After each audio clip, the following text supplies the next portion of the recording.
It's Friday, January 9th. Far too many vulnerable people are spending their final days waiting in pain and waiting for help.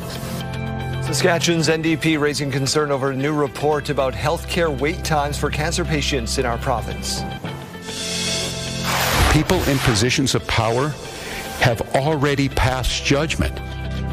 As the FBI takes sole control of the Minneapolis shooting investigation, there are concerns this morning the outcome may have already been decided.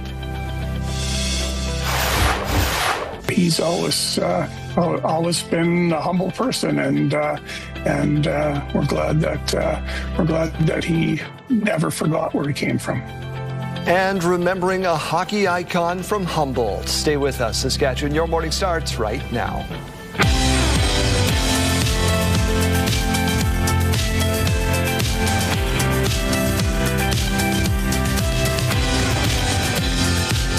Welcome to Your Morning Saskatchewan. I'm Daryl. And I'm Kayleen. Good morning. Happy Friday, and may I just say TGIF. Welcome to your Friday. Indeed, big day in our household. Little Mateo plays in the 3-4-5 game at the intermission of the Pats game tonight. Oh, exciting. Okay, so if you're going to a Pats game, love you have to himself scream. on the big screen. Yeah, go Mateo. Yeah, love seeing himself on the big screen, so that'll be fun. And good conditions to get there. Yeah, great conditions today. A little bit of snow this morning, likely in Regina. Don't worry about that. It's not going to be sticking around into the afternoon. The Parkland region could be seeing it into the afternoon, though. Oh, baby. All right, let's get to your news for this part of the hour. We begin with Saskatchewan's NDP raising concern over that new report about healthcare wait times for cancer patients in Saskatchewan. According to the Saskatchewan Cancer Agency data obtained by secondstreet.org, 86 people with cancer died in 2024-25 fiscal year before receiving treatment, many before ever seeing an oncologist. The report shows patients were diagnosed with cancers including lung, colorectal cancer, liver, pancreatic, breast, kidney, and bladder cancer. The NDP says wait times are forcing some patients to seek care out of province. Far too many vulnerable people are spending their final days waiting in pain and waiting for help. This isn't acceptable, and it's time for big, bold change in healthcare. In a statement, the Saskatchewan Cancer Agency said it treats more than 7,600 people with cancer every year, and several factors can lead to death while on wait lists, including late-stage discovery, the patient opting out of pursuing treatment or alternative care, and requests for additional testing. The province said it is committed to ensuring patients get timely access to care and that Saskatchewan is making progress on medical wait lists. Officials in Minnesota say the FBI is blocking access to evidence in the fatal shooting of a woman by an ICE agent. It feels very, very difficult that we will get a fair outcome. The State Investigative Bureau says it can't be part of a joint investigation because the FBI isn't allowing access to information on the case. That means the FBI is now solely in control of the investigation. But even before the investigation is done, the White House is already blaming the woman who was shot and killed, Renee Nicole Good. What young mother shows up and decides they're going to throw their car in front of ICE officers who are enforcing legitimate law? You've got to be a little brainwashed. Protests over the shooting went from morning and into the night in Minneapolis. Tension in the city is high as ICE agents carry out an immigration crackdown. Court documents show the agent who shot and killed Renee Nicole Good is Jonathan Ross. He was a federal law enforcement agent for 10 years. 2 people were hurt in a shooting involving U.S. federal agents in Portland. And now the mayor and governor of Oregon are calling for federal immigration agents to halt operations in the city. I want to say clearly that we stand with Minneapolis, we stand with Minnesota, we stand with Chicago, we stand with LA. We stand with every community that is hurting in our nation, every family that is afraid, every person who feels unseen or unheard. The Department of Homeland Security says 2 people were shot during a, quote, targeted vehicle stop of a Venezuelan gang member. Federal officials claim the driver tried to run down the agents. Protests in Portland ramped up following the shooting. At least 1 person was arrested. The FBI is investigating the shooting, calling it an assault on federal officers. Oregon officials are also opening their own investigation. In the matter of days, the South American country of Venezuela has changed directions both politically and economically. These moves have impacted places all over the world, including Canada and the future of our oil sector. Mick Favel reports. In Saskatchewan, people originally from Venezuela are keeping tabs on the latest updates for what's happening in the South American nation after the U.S. military extradition of President Nicolas Maduro.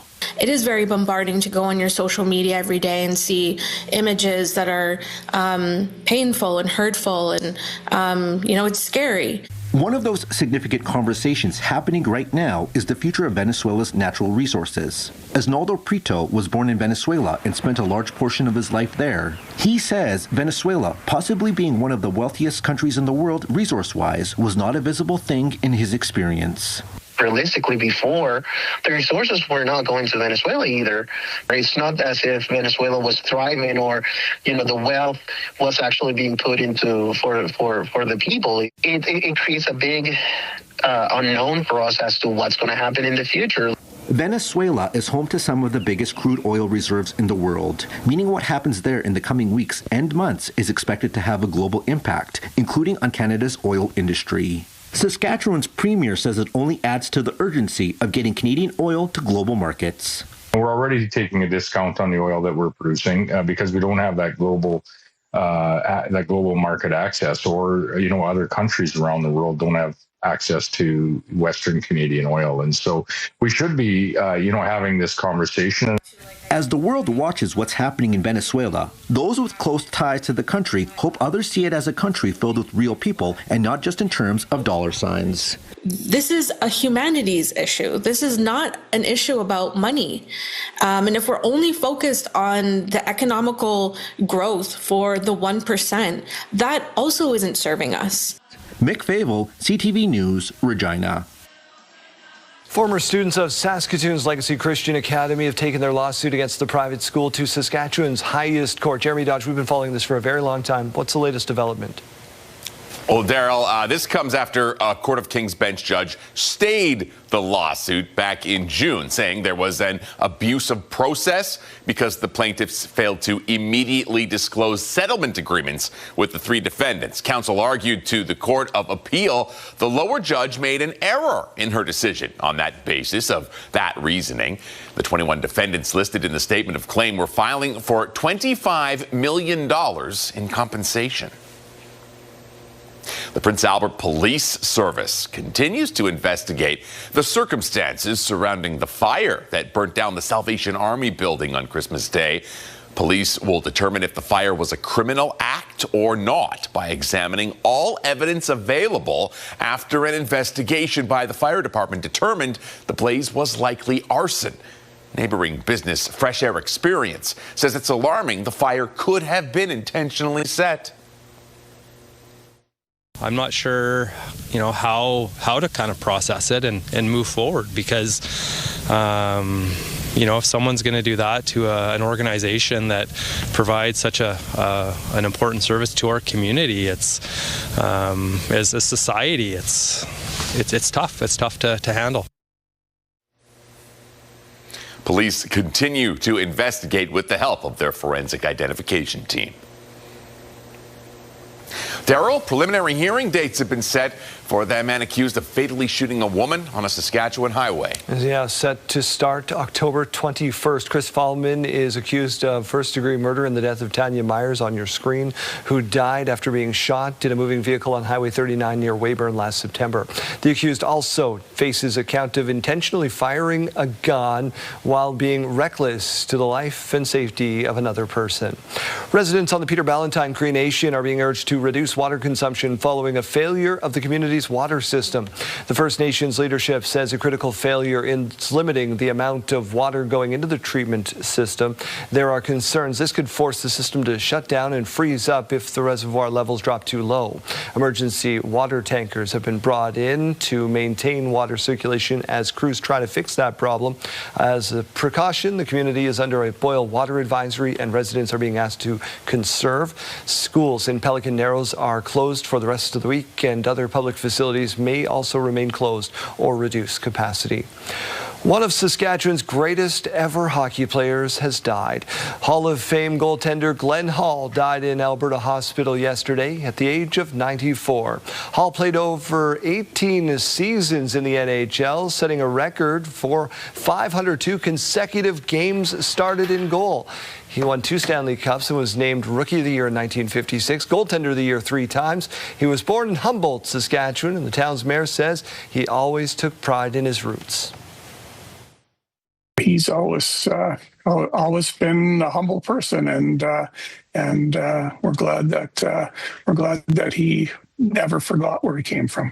He was always a soft-spoken man, very gentle, and probably a little crazy, because who is going to play a net without a mask? Isn't that the truth? Humboldt's Main Street is Glenn Hall Drive, and the city honored him with a park and a monument. Of course, he won 2 Stanley Cups, a Conn Smythe Trophy, his playoff MVP along the way. Again, Glenn Hall was 94. One of the best to ever do it. Let's get over to the Weather Center. Kayleen Sawatsky is standing by. Are we going tobogganing today, or are we huddling in trying to keep warm? Well, a little bit of both. The temperatures aren't bad today. Again, we're really on a trend, a streak of seeing temperatures above the seasonal average. Today, it is a little bit cooler than what we have been seeing for the past couple days. Don't worry too much, though. By Sunday, we are going to be seeing some beautiful temperatures. I'm going to show you that on our 7-day forecast board in just a moment here. Let's take a look at some current conditions. We're at -12 to wake us up in Regina. We do have a few more clouds to start the day than what we saw yesterday. -14 to wake us up in Saskatoon. Clear skies there, and winds coming in right now at 20 kilometers per hour. We are going to be seeing winds stronger than what we saw yesterday, particularly down towards the southeast today. All those areas lighting up in those greens and yellows, and even down around Estevan, we see a few of those red patches popping up. The Parkland region also seeing some more of those red patches. That indicates that we could be seeing some winds up to 50 kilometers per hour. Regina could be seeing them up to about 45 kilometers per hour. Other areas, including Saskatoon, Prince Albert, and Swift Current, could be seeing them surpassing 30 kilometers per hour. We're also talking about a few flakes in the province today. So you can see some north of Prince Albert, right around the Nipawin area there.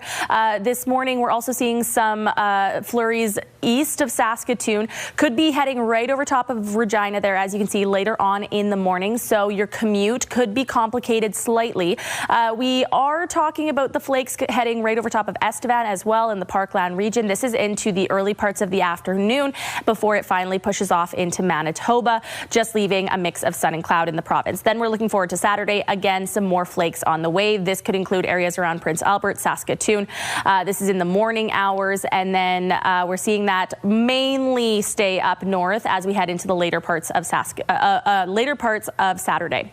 Today's forecast with those temperatures showing Swift Current at -8, -8 for Moose Jaw with some of those winds, -7 for Weyburn, -7 for Estevan, and -9 for Yorkton, again with some of those flakes into the afternoon hours. Let's take a look at our 7-day forecast now. -9 tomorrow, so very similar conditions for your day in Regina tomorrow, but then getting up to 2 degrees on Sunday. Sticking with that 2-degree temperature for Monday, so beautiful temps. We're just talking about some mixed precipitation on Monday afternoon. Tuesday, 3 degrees, 1 degree on Wednesday, and 0 degrees on Thursday. So in terms of the actual temperatures as we get into next week, looking wonderful. Saskatoon, tomorrow we're seeing things improve slightly, -5, 1 degree on Sunday, 2 degrees on Monday with some snow on the way. Tuesday, also seeing some more of those flurries in the early morning hours, 2 degrees.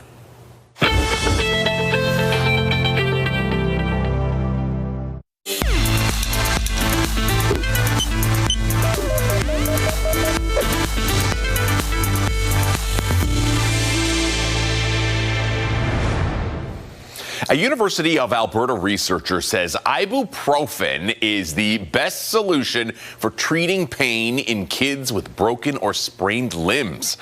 A new study shows it works as well as other medications with fewer side effects. Researchers studied the use of ibuprofen on its own compared to its use alongside acetaminophen and its use with hydromorphone, which is a powerful oral opioid. The study found adding the other drugs made no difference in the pain.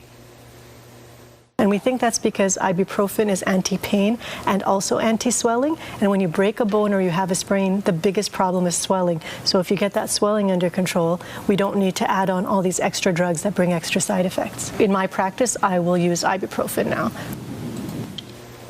Was Dr. Samina Ali. She says if a child cannot make it to their next dose of ibuprofen, her recommendation would be to give acetaminophen in between doses. She says this is the largest clinical trial for children's pain for fractures and sprains that has ever been done in Canada. It included nearly 700 children.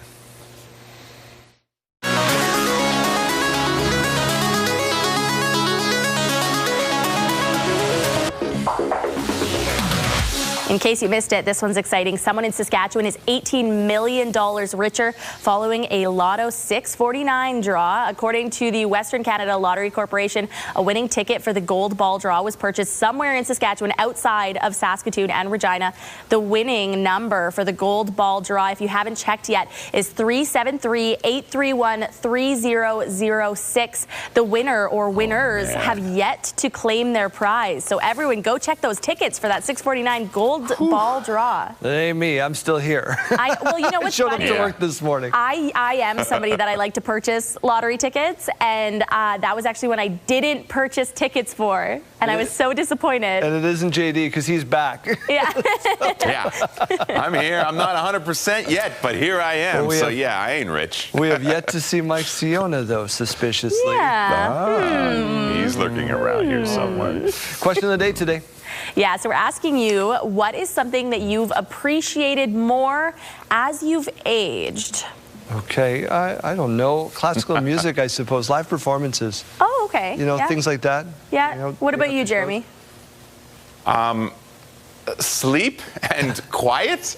Yes. Does that tell you how old I might be? It's that internet meme that's like, when I grew up, I wanted to go to bed whenever I wanted, and it turns out that time is 9 p.m. Yeah, no, for me, I was kind of similar to Jeremy, but I was going to say bed rotting. And what I mean by that is just a day every once in a while where you just want to stay in bed all day and watch movies and stay in your PJs all day.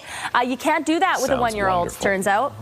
Wait till you have two. Standard message rates may apply if you text your name and your answer to 10400, or you scan that QR code and share those answers. Some of you appreciate more as you've gotten a little older. Let's take a look outside over the fine city of Regina. Your forecast is coming up along with today's headlines in just a moment.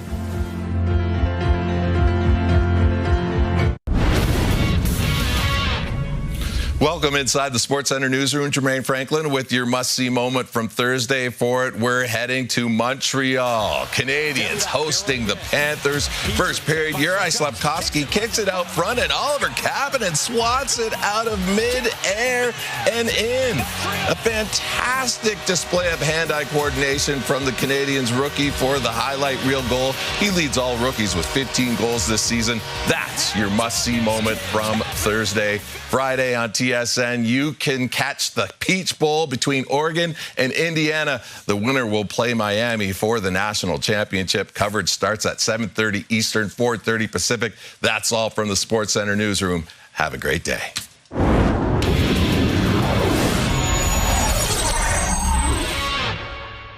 Now to the medical emergency in space. NASA considering an early return for a sick astronaut on board the International Space Station. Here's ABC's Will Reeve. In an unprecedented move tonight, NASA announcing it will bring 4 astronauts home early from their mission at the International Space Station because of a medical issue with one of the crew. Yesterday, a single crew member on board the station experienced a medical situation and is now stable. I've come to the decision that it's in the best interest of our astronauts to return Crew 11 ahead of their planned departure. The crew was due to return next month, but NASA says they'll return to Earth within days. The astronaut with the medical concern has not been identified due to medical privacy. This is not an emergent evacuation. We're not immediately disembarking and getting the astronaut down. But it leaves that lingering risk and lingering question as to what that diagnosis is. And that means there's some lingering risk for that astronaut on board. The extraordinary move coming after Mission Control postponed a spacewalk scheduled for this morning. And here they come. Crew 11.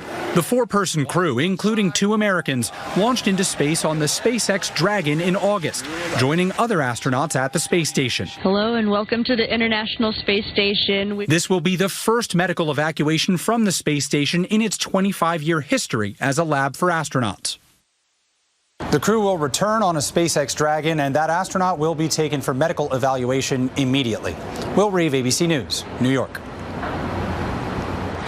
Your school day forecast is brought to you by CAA School Safety Patrol, working together to keep our school zones safe. If you're heading out to catch the bus in Regina, we're at -12. By lunch, warming up to -10 with a mix of sun and cloud. And by final bell, -9. But we could be seeing winds around or even surpassing 40 kilometers per hour. So be aware of the higher winds today down towards the south. In Saskatoon, not seeing winds quite as strong today. Right now, if you're heading outside, we're at -14. -13 by lunch with a mix of sun and cloud. And clearing up by final bell, a lot of sunshine expected, but still sitting at -13. As we go to break, here's a look at those gas prices in Regina. The common price, $122.9. The lowest you might find is $102.9. In Saskatoon, the common price this morning, $119.9. The lowest you might find is $111.9. Over to the farm markets now, where we find the street price of canola starting the day at $565.22 per ton, and the futures price at $625.90 per ton. Amber Durum wheat now sits at $274.92 per ton, and red spring wheat $251.01 per ton. And the Canadian dollar continues once again to trade down this morning, 72.12 cents US. In about 15 minutes, SARM looks ahead to a busy 2026. More of today's top headlines right after this.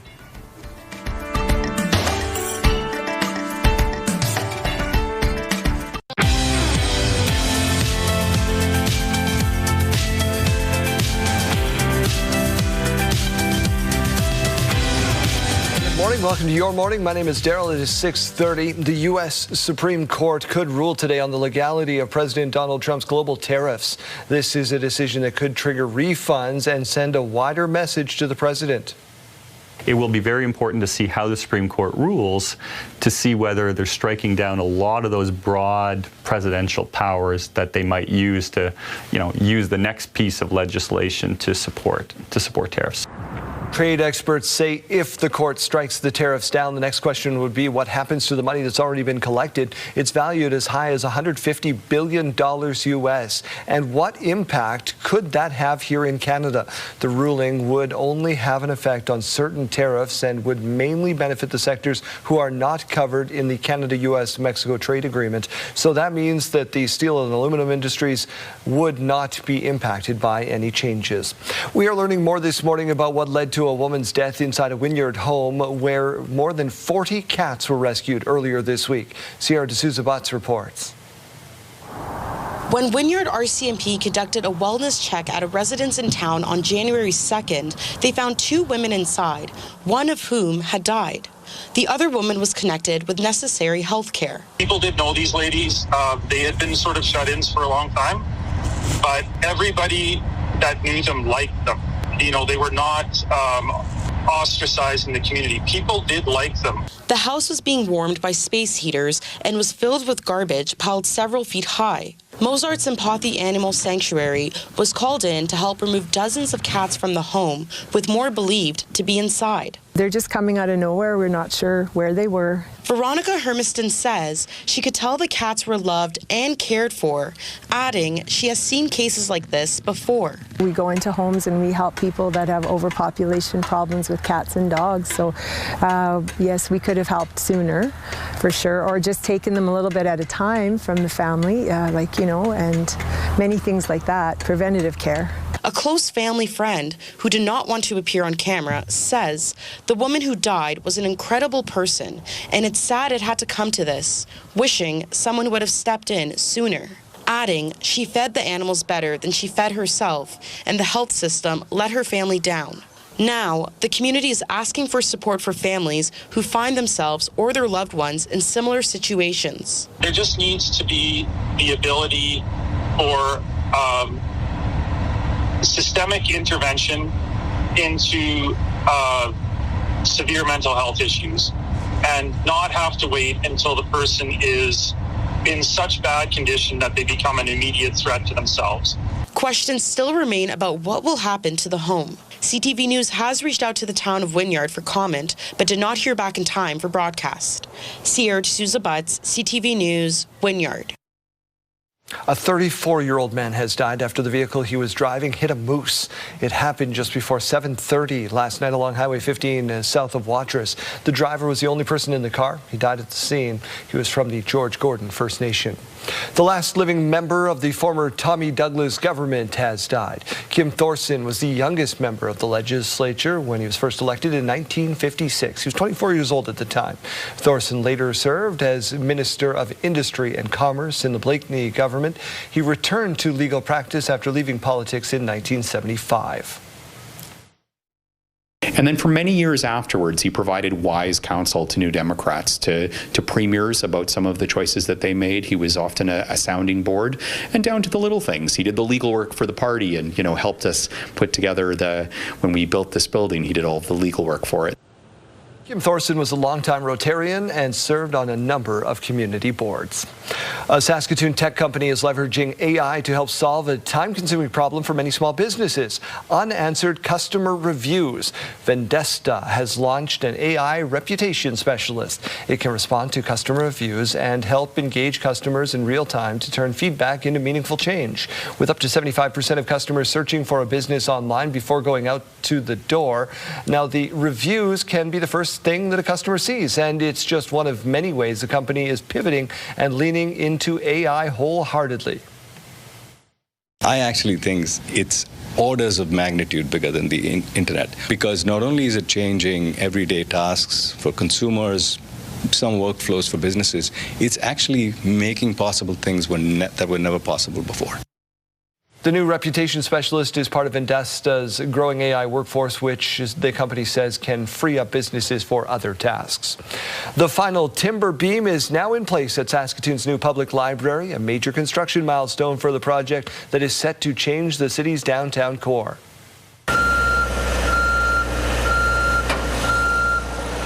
See the glass panels going up on the new building. It's on track to open in 2027, but the design and construction is just one piece of the puzzle. Every book from the Francis Morrison Central Library will need to be moved one shelf at a time. It is a little logistically challenging, but we keep it all organized. You go shelf by shelf. A box will relate to a shelf, and you keep it all organized and move forward. Yeah, I've done this before, and the team has done this on branch scale, so we're really confident that it'll go well. Beautiful concept. Staff will also be moving, and the library is planning to hire about 10 new people. Beyond books, the library will include a children's play area, gaming space, auditorium, cafe, and rooms designed for media production. How about that? A Canadian recruitment agency has released a list of the top 15 most in-demand jobs for 2026. According to the agency, the top 5 jobs the companies will be looking to fill are sales associate, administrative assistant, customer service representative, accounting technician, and receptionist. Nurses, pharmacy technicians, and dental assistants are also in the top 15, as well as the position of forklift operator. Let's get to our weather center. Join Kayleen Sawatsky. We got a picture sent in to us from Monique. It's a sunset in Gravelburg. Wow, beautiful. Look at those colors. Land of the living sky. And we are named that for a reason. Not quite seeing those beautiful colors out there quite yet. Still rather dark out there to start the day. Not really going to be seeing that sun for another couple hours. Enjoy the calm right now. -12 to wake us up in Regina. Winds are elevated this morning, though. We're at 35 kilometers per hour to start the day. That is going to continue into the afternoon. Mix of sun and cloud right now. We do have a chance of seeing some flurries in about a couple hours or so here. I'm going to show you that on our future cast in just a moment. -14 to wake us up in Saskatoon. We do have clear skies. Saskatoon clear from that precipitation today as well. And winds are going to remain lower, 20 kilometers per hour right now. Take a look at all those areas lighting up on your screen where we are going to be seeing the highest winds today. The highest ones are actually right around Yorkton and Estevan. Could be seeing them approaching 60 kilometers per hour. Not quite reaching it though, but just be prepared for those winds. Regina reaching just over 45 kilometers per hour into the afternoon hours. Lower around Swift Current, Saskatoon, and Prince Albert. Now the futurecast showing right over top of Regina there. You can see we're going to be seeing just a few flurries here. It's going to be until about 9 a.m. we start to see it pulling away from the city, and then it's going to be impacting areas around Yorkton, also heading right over top of Estevan as well. So be prepared for some of those flurries today. It's not going to be sticking around into the later parts of the afternoon though. We're just going to be talking about a mix of sun and cloud to finish the afternoon and start our evening. And then we're looking forward to Saturday morning. We could could be seeing some flurries in the areas around Prince Albert, La Ronge, down through Saskatoon. And Regina, not expected to see it tomorrow morning. Just going to be seeing that way up north into Saturday evening. Today's forecast with those temperatures looking a little bit cooler than what we saw yesterday, but keeping in mind that this is still above the seasonal average for this time of year, at least down towards the south. It's pretty much on par with that seasonal average in areas in central Saskatchewan, meaning Saskatoon and Prince Albert at -12 and the Battlefords at -11. Moose Jaw with those winds -8 and -7 for Weyburn and Estevan this afternoon. Now let's take a look at this 7-day forecast. Today -9 in Regina, tomorrow -9 as well, but things are going to warm up starting on Sunday and continuing on into your next work week. So 2 degrees on Sunday with a mix of sun and cloud, 2 degrees on Monday. We were expecting some snow. Now with those positive temperatures, it's going to be mixed precipitation. Things could be getting slushy out there.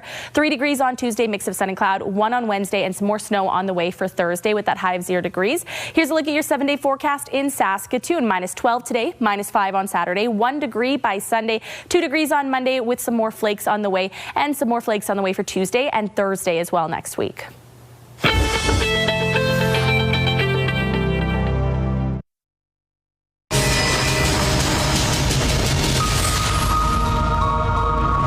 Saskatchewan Association of Rural Municipalities is looking ahead to 2026. Bill Huber is in charge of that fine organization. Joins us in studio this morning. Bill, thanks for doing this.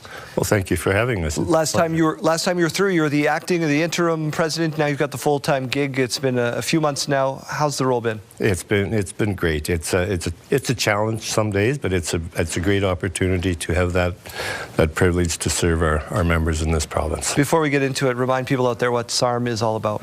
Well, SARM is a head organization that represents all of the 296 municipalities in this province, and those are the rural municipalities. So, and of course, Saskatchewan is an agriculture-based province, and that's the majority of our members and municipalities are actively involved in the agriculture industry, whether it's livestock or grain and oil seeds.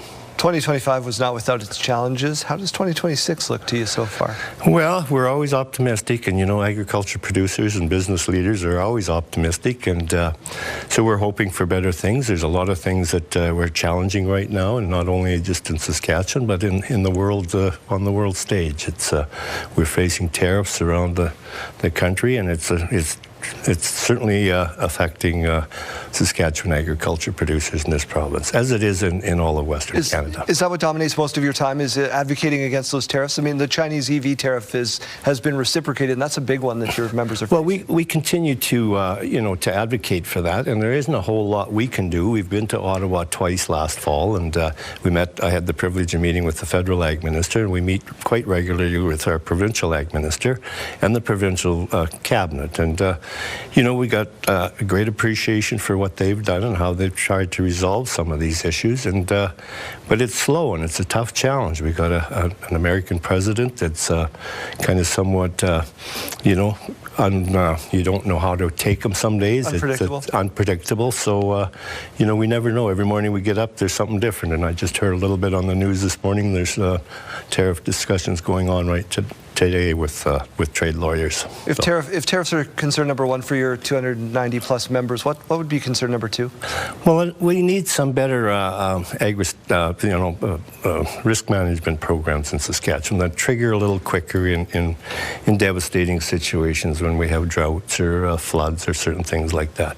We've got Saskatchewan crop insurance, which works well, but it needs a little tweaking every once in a while, and so does the agri-stability program. It's long overdue for some major changes to that. It's a program that has been there for a number of years, and it's nothing that the provincial government can do alone. They have to work closely with the feds because it's a cost-shared program. Of course. Bill, thank you so much for some time this morning. Let's do this again soon. You bet. It's a privilege. It always is. Bill Huber is the president of the Saskatchewan Association of Rural Municipalities.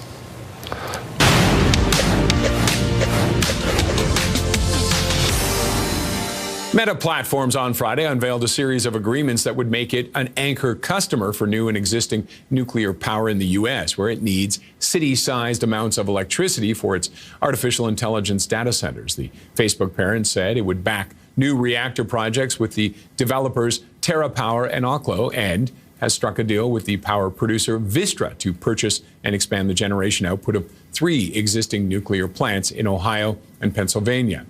Rio Tinto says it's open to retaining, reportedly says it's open to retaining Glencore PLC's massive coal business if merger talks between the two companies are successful. This, according to people familiar with the matter. The move would represent a significant shift for Rio, which agreed to sell its last coal mines in 2018. Glencore is one of the world's biggest producers of coal.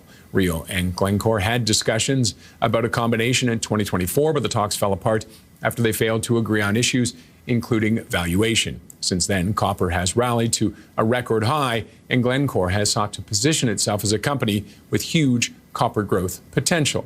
Those are your morning business headlines. For BNN Bloomberg, I'm Roger Peterson. Winter in Wascana takes over Wascana Park every Saturday in the month of January. Janelle Lipvai is out doing her winter outdoor adventures. Janelle, what are you finding this morning?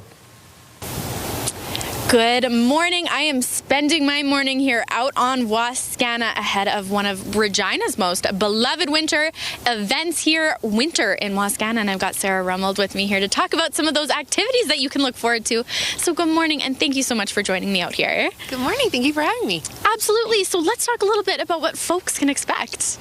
Yeah, so this is our second annual Winter in Wascana event. So it's a 4-week event on Saturdays. And this Saturday from 1 to 4, yours truly, the Ecology Department, will be there with some fun activities along with Nature Sask. Fantastic. What are you hoping to see as the outcome for this? How are you hoping to see the public respond? It's a very exciting event.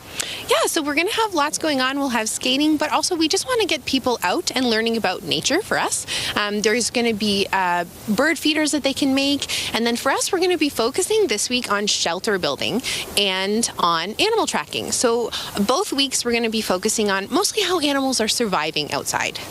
Awesome. All right. So tons of good stuff here to look forward to. Let's go over those days once again, just to make sure everybody gets out here and comes enjoy some fresh air and some outside time. Yeah, so it's going to be Saturdays in January, every Saturday from 1 to 4 right here on Ledge Landing in Wascana Center. Awesome, Sarah. Well, thank you so much. This is fantastic. Make sure you're coming on out. That is every Saturday right here in Regina for the month of January. We'll be right back. Janelle, thank you, and I know you've all said it, finally a good Rummold on TV. We're back right after this with your sidebar of the week.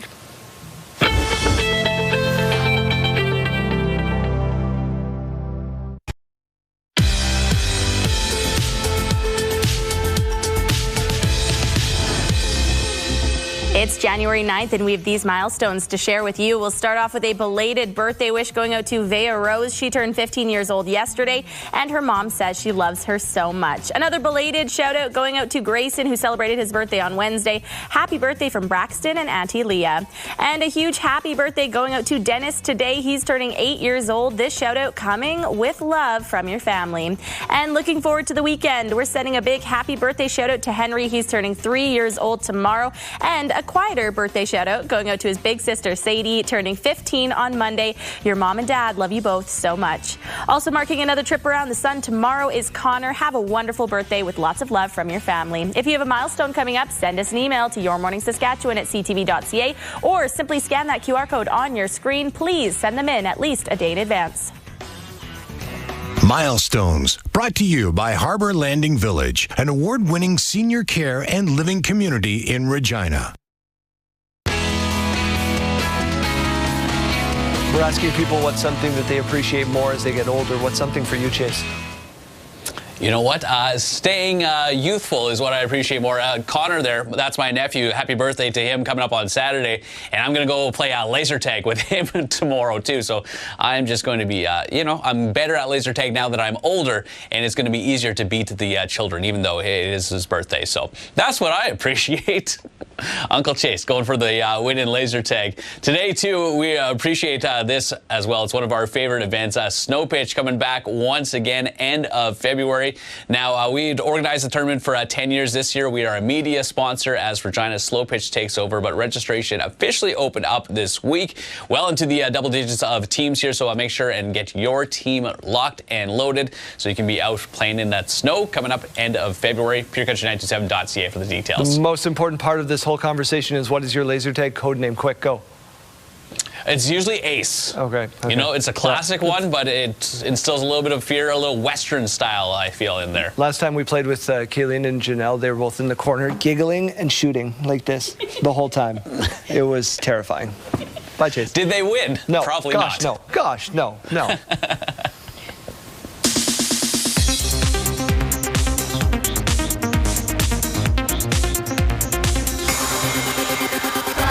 I need to find my daughter. Let's rock and roll! Let's go! Watching the 2026 Golden Globes this Sunday night will be one battle after another. The Leonardo DiCaprio movie leads all nominees with 9 nominations. On the TV side, the most nominated show is The White Lotus. The 83rd annual Golden Globes, hosted by Nikki Glaser, airs on CBS and streams on Paramount+. The one and only Mel Brooks. We've got our first look at HBO's upcoming documentary on entertainment legend Mel Brooks. The 2-part documentary called Mel Brooks, the 99-Year-Old Man, debuts January 22nd and features interviews with Brooks himself, as well as Jerry Seinfeld, Adam Sandler, Ben Stiller, and Jimmy Kimmel. David Bowie's childhood home will soon be open to the public. Nearly a decade after the music legend's death, the Heritage of London Trust announcing they've acquired the home near southeast London, where Bowie lived from age 8 to 20 years old. And happy birthday to Rock and Roll Hall of Famer Dave Matthews. He turns 59 today. That's what's happening in Hollywood. Jacqueline Lee, ABC News.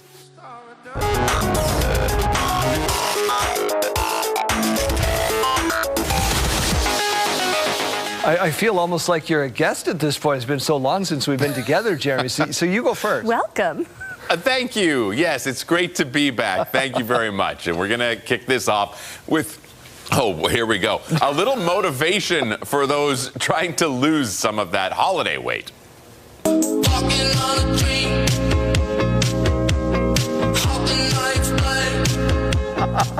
Oh, I love it. Look at those little legs go. This is Milton.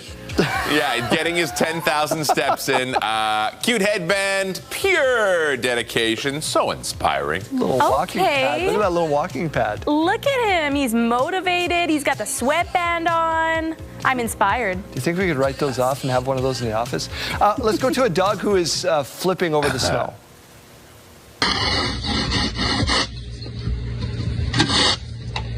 Yeah, I complained that these videos sucked for a long time. They're getting really good. These are really fun. It's been a long time. They're getting better. This is a happy, happy, happy dog. Watch Willie jump and flip over every time he's shoveling. Oh, my goodness. Whoa! Wow, what an athlete. Whoa.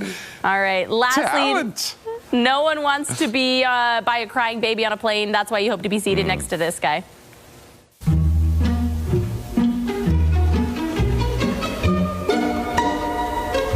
Look at his face. 8 months old. Harrison taking his first trip in stride. And he's paying a little peekaboo. What a great seat. How do I get that seat on a WestJet flight? Right? Dang. It's Friday, January 9th. Far too many vulnerable people are spending their final days waiting in pain and waiting for help. Saskatchewan's NDP raising concern over a new report about healthcare wait times. We share not just our concerns, but our grief for the families who are suffering and grief for the recklessness of our federal government. Concern and protest in Portland, Oregon, after 2 people were hurt in a shooting involving U.S. federal agents. He's always been a humble person, and we're glad that he never forgot where he came from. And remembering a hockey icon from Humboldt. Stay with us, Saskatchewan. Your morning starts right now.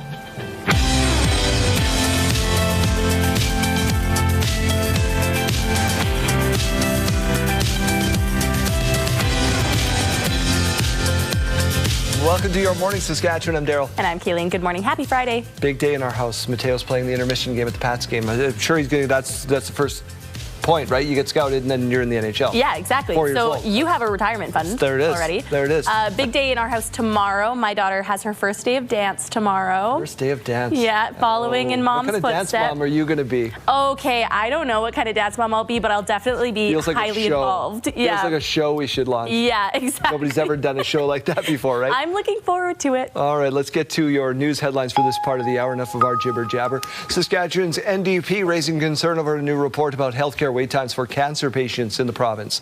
Now, according to the Saskatchewan Cancer Agency data obtained by secondstreet.org, 86 people with cancer died in 2024-25 fiscal year before receiving treatment, many before ever seeing an oncologist. The report shows patients were diagnosed with cancers including lung, colorectal, liver, pancreatic, and more. The NDP says wait times are forcing some patients to seek care out of province.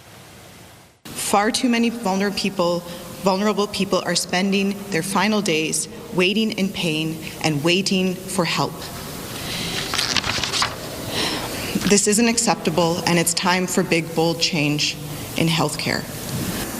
In a statement, the Saskatchewan Cancer Agency says it treats more than 7,600 people with cancer every year, and several factors can lead to deaths while on wait lists, including late-stage discovery, the patient opting out of pursuing treatment or alternative care, and requests for additional testing. The province said it is committed to ensuring patients get timely access to care, and Saskatchewan is making progress on medical wait lists.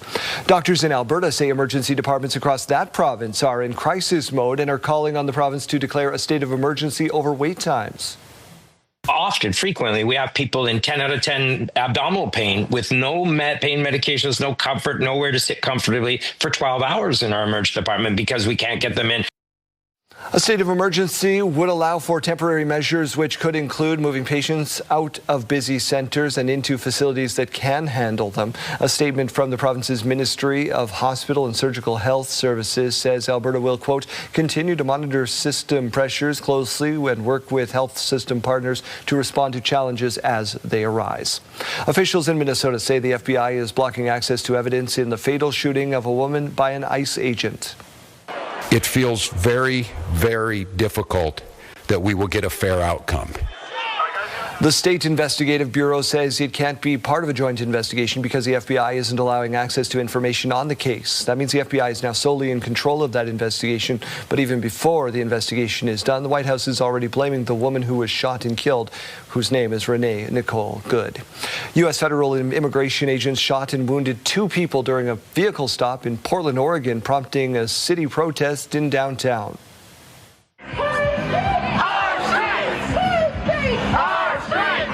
Hundreds of protesters filled the streets chanting slogans and facing off with police in riot gear. At least one person was arrested. The Department of Homeland Security says earlier in the day 2 people were shot during a, quote, targeted vehicle stop of a Venezuelan gang member. Federal officials claim the driver tried to run down the agents.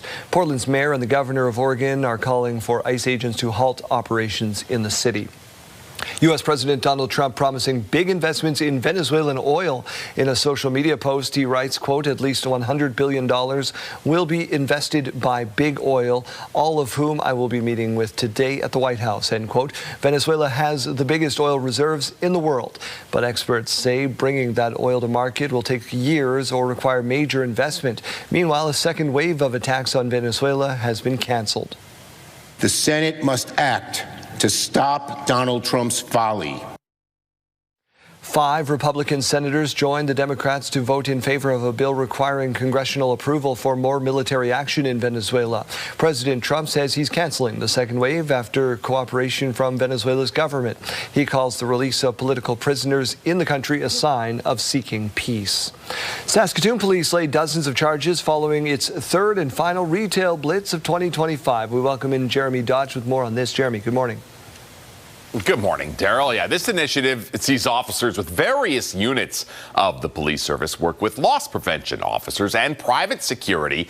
So 30 people were arrested during the December blitz. 42 charges laid, more than $2,600 worth of stolen merchandise was recovered. The final timber beam is now in place at Saskatoon's new public library, a major construction milestone for the project that is set to change the city's downtown core. 4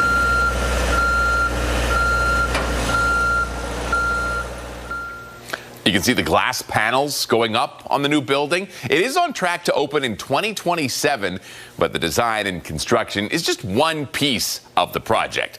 Every book from the Francis Morrison Library, the Central Library downtown, will need to be moved one shelf at a time. It is a little logistically challenging, but we keep it all organized. You go shelf by shelf. A box will relate to a shelf, and you keep it all organized and move forward. Yeah, I've done this before, and the team has done this on branch scales, so we're really confident that it'll go well. Staff will also be moving, and the library is planning to hire about 10 new positions. Beyond books, the library will include a children's play area, a gaming space, auditorium, cafe, and rooms designed for media production. Well, Daryl, preliminary hearing dates have been set for the man accused of shooting a woman on a Saskatchewan highway. Yeah, Jeremy, starting October 21st, to be exact. Chris Fallman is accused of first-degree murder in the death of Tanya Myers, who died after being shot in a moving vehicle on Highway 39 near Weyburn last September. The accused also faces a count of intentionally firing a gun while being reckless to the life and safety of another person. NASA is cutting a mission aboard the International Space Station short. There was a medical concern involving a crew member. They have not been identified. It is unclear what happened, but we do know the situation is stable, according to NASA. The U.S., Japanese, Russian crew of 4 is expected to return in the coming days. One of Saskatchewan's greatest hockey players has died. The man known as Mr. Goalie, Glenn Hall, was 94. Stacey Hine looks back on his life and legacy.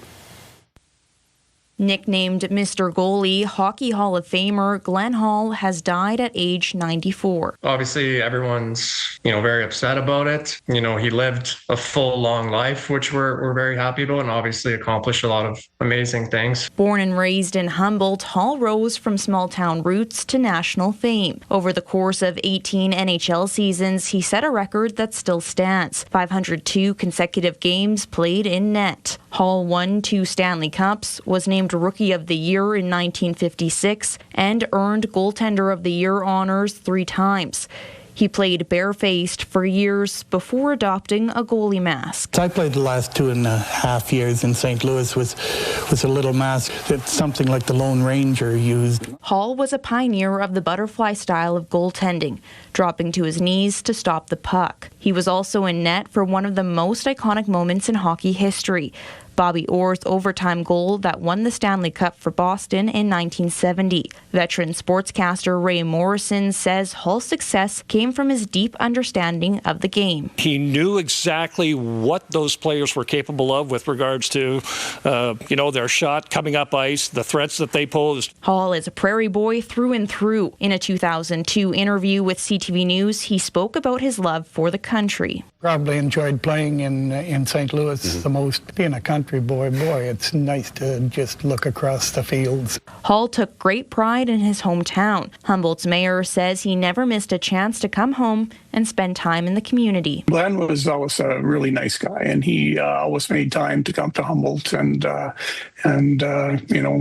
he never forgot where he came from. The city honored him by naming its main street Glen Hall Drive and dedicating a park and monument in his name. He's being remembered not only for his talent, but his personality. His sense of humor was great, and everyone loved him. He was very warm and easy to talk to. Hall leaves behind a lasting legacy on the ice and in the community he never forgot. Stacey Hine, CTV News, Saskatoon. A legend for sure. Turning to this, a Saskatoon tech company is leveraging AI to help solve a time-consuming problem for all small businesses. Keenan Sorokan with that.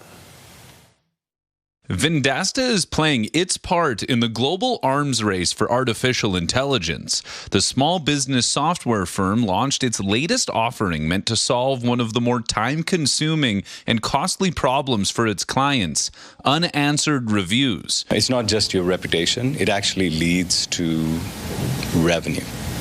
bringing customers in. The AI reputation specialist engages with reviews in real time. It can be trained in branding and company language to follow up, track trends, and ultimately save time and money. It's part of the company's fundamental shift to AI. It's everything that we do. Tech experts say the embrace of AI is impossible to ignore across all parts of commerce. If companies aren't using AI to solve problems, they're likely getting on board anyways. They're not necessarily sure how it's going to improve whatever it is they're trying to do. They just know that AI is good and that they should be doing AI. As Vendasta rolls out its suite of AI employees, Gerhard warns the current form of AI can't completely replace the role of humans. That it can do, 65, 85% of a person's job, but then there still is that extra work that can't be done by the machine. Manchanda isn't shying away from what's possible or even unimaginable with AI at our fingertips. Because not only is it changing everyday tasks for consumers, some workflows for businesses, it's actually making possible things that were never possible before. Well, Gerhard cautions that optimism with lessons from the past, like the internet promising an age of enlightenment and social media bringing people together. Years later, once they are mature and stable and everybody knows what they are, we find that their end result is somewhat different than we expected. Keenan Sorakan, CTV News, Saskatoon. Kayleen, the new season of Traders USA just launched on Crave TV, so we launched into that last night. Do you think you'd be good at that show? You know what? I've never even seen an episode, so I wouldn't even know. Do you think I'd be good? I think we'd both be very good at it. Okay, what's the premise? What do I have to do? So it's one of those murder mysteries type shows, right? So they're traders, and you got to sniff them out. Oh, okay. No, I think I would be good at that. But there's no internet. Oh, no, I couldn't do that. What's going on in the Weather Center here? Well, we are talking about some flakes behind me on our radar that we saw late yesterday evening and into the overnight hours. It seemed to be missing most of the major Saskatchewan cities. It was focusing in on the rural centers. We are talking about some more flakes, though, as we continue on into the rest of the morning. As you can see right now, this is at about 7:15 right now that we're at currently. We are seeing some flakes in the areas surrounding Regina. We do have a possibility of seeing some right here in the city this morning. Where we're mainly talking about the flakes going to be falling, though, is over in Yorkton, and that's going to be into the early to mid-afternoon hours. And then we just are looking forward to Saturday. Saturday, we have some more flakes coming in from Alberta. It's mainly impacting northern Saskatchewan, but Prince Albert, you could be seeing some of those flakes as well. Saskatoon, early tomorrow morning, we could be seeing some of those flakes, and then pushing away for the afternoon. Then we're just focusing on that system up north. Let's take a look at some current temperatures, though. We are seeing a mixture of those pinks and blue colors this morning, so temperatures not so bad. -12 in Spiritwood, -16 in Prince Albert, -12 in South End. Down towards the south, we're seeing -7 in Assiniboia, -10 in Weyburn, -21 in Yorkton, -13 in Saskatoon, -11 to wake us up in Regina right now. Today's forecast, though, looking a little bit cooler than what we saw for the past few days, where temperatures have been really, really great. -8 in Swift Current, -7 in Moose Jaw with some of those winds, -7 in Weyburn, -7 in Estevan. Keeping in mind that the strongest winds we are going to be seeing today are in areas around that southeast corner, around Weyburn and Estevan, and then up through Yorkton as well, where we're going to be seeing those flakes. Let's take a look at this 5-day forecast. -9 today for Regina, -9 on Saturday, and then we're really warming up on Sunday, up to about 2 degrees, and a lot of places in the south going to be seeing those positive temperatures starting on Sunday. 2 degrees carrying us into Monday. With that, some precipitation on the way, meaning that things are going to get slushy out there. It's not the time to go get a car wash right now, folks. It's just going to get messy in the coming week. 3 degrees on Tuesday with a mix of sun and cloud. And in Saskatoon, -12 today, but warming up to -5 tomorrow. So very mild temperatures. 1 degree on Sunday, 2 degrees on Monday, and then 2 degrees on Tuesday with that mix of sun and cloud.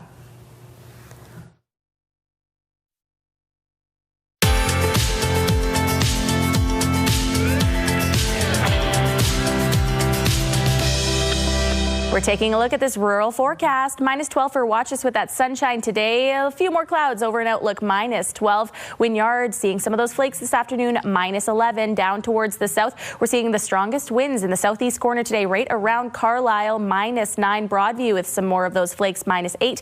And Pilot Butte, a mix of sun and cloud this afternoon, -9. Let's take a look at Vanscoy, where internet plans up to 1 gig are available from Sasktel. We're reaching that high of -11 today, right around that seasonal average. Some sunshine all the way through the day and winds coming in up to 25 kilometers per hour. Welcome inside the Sports Center newsroom. Jermaine Franklin with your must-see moment from Thursday. For it, we're heading to Montreal. Canadians hosting the Panthers. First period, Juraj Slafkovsky kicks it out front, and Oliver Kapanen swats it out of mid-air and in. A fantastic display of hand-eye coordination from the Canadians rookie for the highlight reel goal. He leads all rookies with 15 goals this season. That's your must-see moment from Thursday. Friday on TSN, you can catch the Peach Bowl between Oregon and Indiana. The winner will play Miami for the national championship. Coverage starts at 7:30 Eastern, 4:30 Pacific. That's all from the Sports Center newsroom. Have a great day.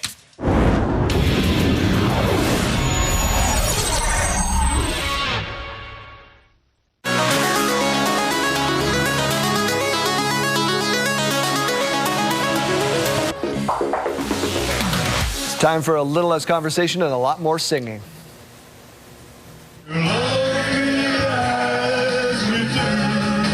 Elvis Presley impersonators and tribute artists took to the streets of Australia, Parkus, Australia, to honor the king of rock and roll. They performed in the heat to battle it out for the annual busking competition. It was the perfect way to honor Elvis. It was, of course, his birthday, as we talked about yesterday. It would have been 91. I think Jeremy could do a really good Elvis. Oh, yes. Yes, I've never put that together. Jeremy, could you do this for us?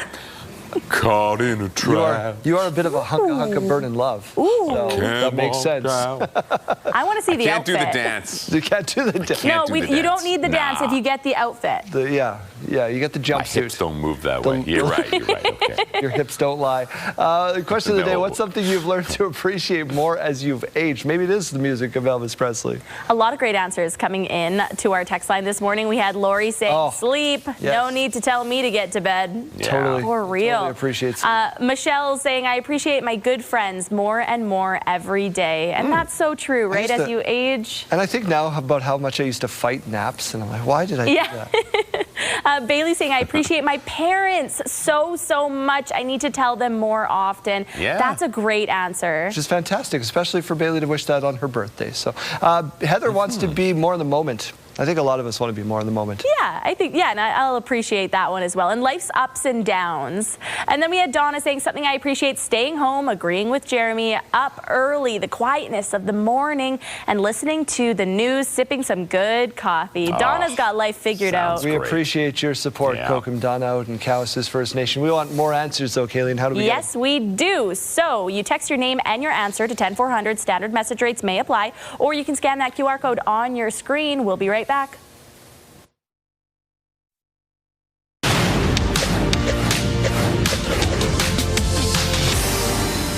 Meta Platforms on Friday unveiled a series of agreements that would make it an anchor customer for new and existing nuclear power in the U.S., where it needs city-sized amounts of electricity for its artificial intelligence data centers. The Facebook parent said it would back new reactor projects with the developers TerraPower and Oklo, and has struck a deal with the power producer Vistra to purchase and expand the generation output of 3 existing nuclear plants in Ohio and Pennsylvania. Rio Tinto says it's open to reportedly says it's open to retaining Glencore PLC's massive coal business if merger talks between the two companies are successful. This, according to people familiar with the matter. The move would represent a significant shift for Rio, which agreed to sell its last coal mines in 2018. Glencore is one of the world's biggest producers of coal. Rio and Glencore had discussions about a combination in 2024, but the talks fell apart after they failed to agree on issues, including valuation. Since then, copper has rallied to a record high, and Glencore has sought to position itself as a company with huge copper growth potential. Those are your morning business headlines. For BNN Bloomberg, I'm Roger Peterson.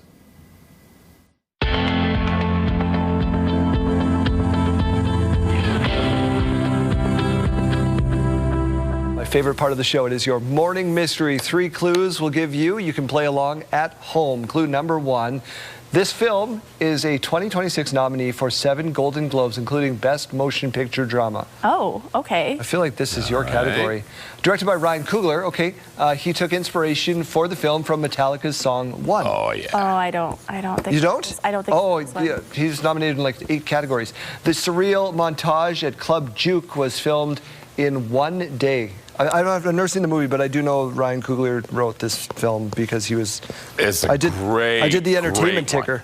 I tried to copy off you, but I can't even read your writing upside down. You can't read my writing upside down? No, not. I have nothing. Oh, that's I a have blank nothing to board. Did you write Sinners as well? The answer's got to be Sinners. Oh, it so is. Good. Yeah. Oh, show us the fancy board. Oh, look at, they made that all nice and pretty. Sinners, the 83rd annual Golden Globes are this Sunday, and you can see those on CTV. That was your morning mystery. Studio consideration provided by Father's Furniture, specializing in quality Canadian-made furniture.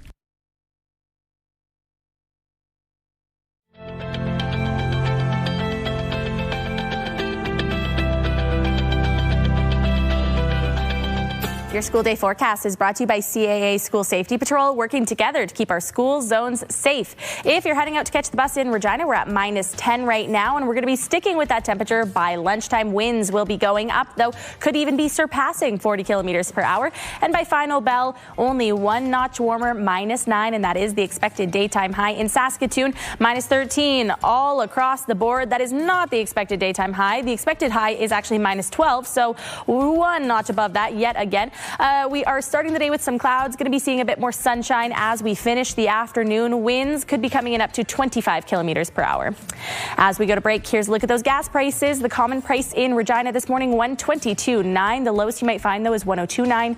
In Saskatoon, common price has gone down from yesterday, 119.9 now. Lowest you might find is 111.9. Over to the farm markets now, where we find the street price of canola starting the day at $565.22 per ton, and the futures price $625.90 per ton. Amber durum wheat now sits at $274.92 per ton, and red spring wheat at $251.01 per ton. And the Canadian dollar continues its trend downwards. It's now at 72.12 cents US. When we come back, paying tribute to a late Saskatchewan MP. Stay with us.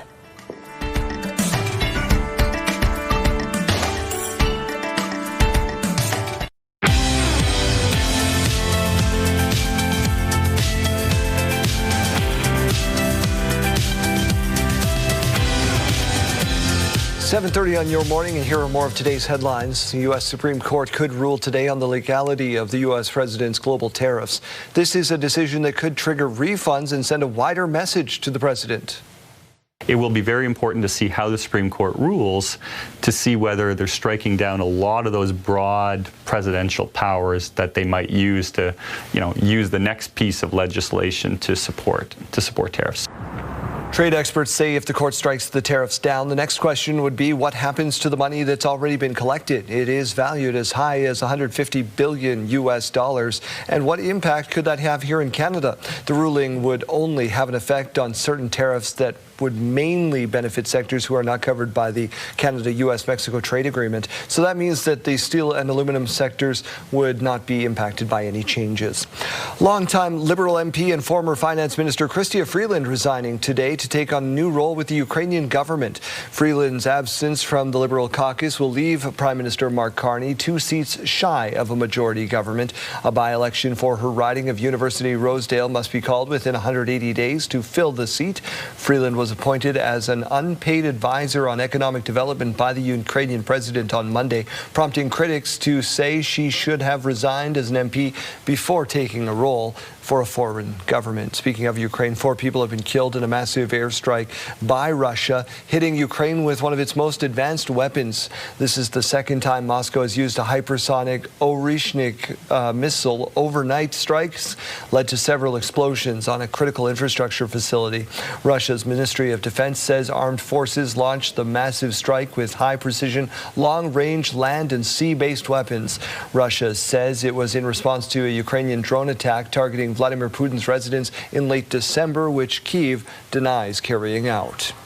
We are learning more about what led to a woman's death inside a Wynyard home where more than 40 cats were rescued earlier this week. Sierra D'Souza Botts reports. When Wynyard RCMP conducted a wellness check at a residence in town on January 2nd, they found 2 women inside, one of whom had died. The other woman was connected with necessary health care. People did know these ladies. They had been sort of shut-ins for a long time, but everybody that knew them liked them.